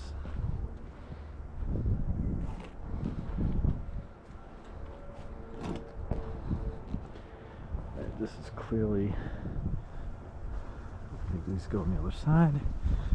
The bubble gum, I guess it doesn't matter which side that goes on the back, but I just remember being on this side, the side my daughter sits on. She didn't do the bubble gum. It was my dumb. I think I tried to be stupid and spit my gum out the sunroof, which I do all the time if it's open. Just like spit it straight up, and I think no figure. Ooh, it's nice and smooth. The wind like blew it back down in, and it like landed on the floor, like, and it got stuck there. Stupid. Dog's gonna bark.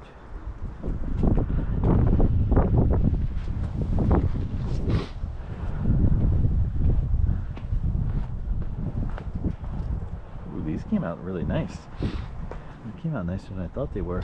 I just thought it's going to take me a couple of shots at getting them good to go again. All right, that looks good. I said it before, but that smooth wax feel. So those of you who watch me work on the fans and wax so many of those fans, and I talk about in all those videos, I wax my cars. Well, now you get to see that. Yeah, this mat's not perfect, but it's way better than it was. And we'll, again, I don't wait to detailing the hose with the car to hose that down. I hose those down as I'm hand washing the car in the summer. Oh shoot, go fix that. Oh, there he goes.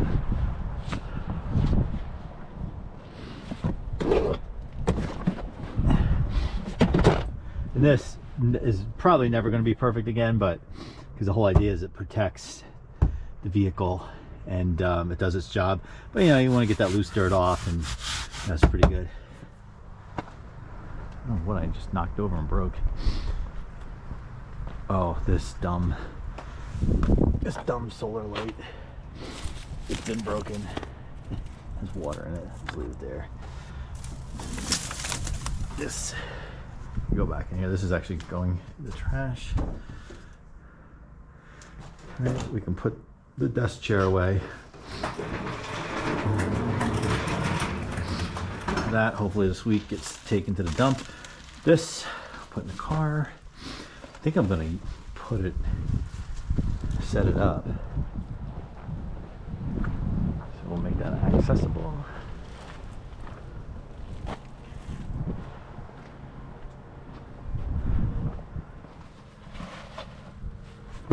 Oof, I keep hitting myself. Eventually I'll get used to wearing this.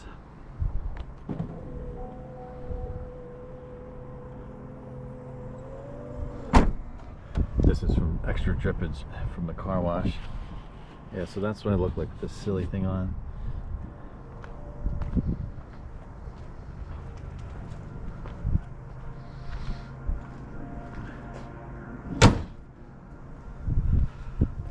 All right, well, there you have it.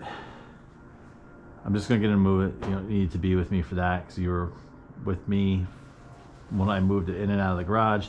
So thanks for being a part of the GoPro Headcam experiment as I detailed the 2019 Chevy Suburban LT. And comment, like, subscribe, and we'll see you soon.